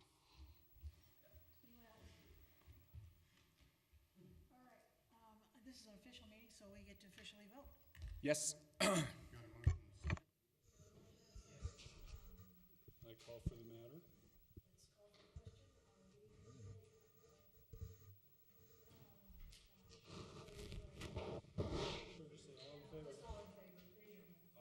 Aye.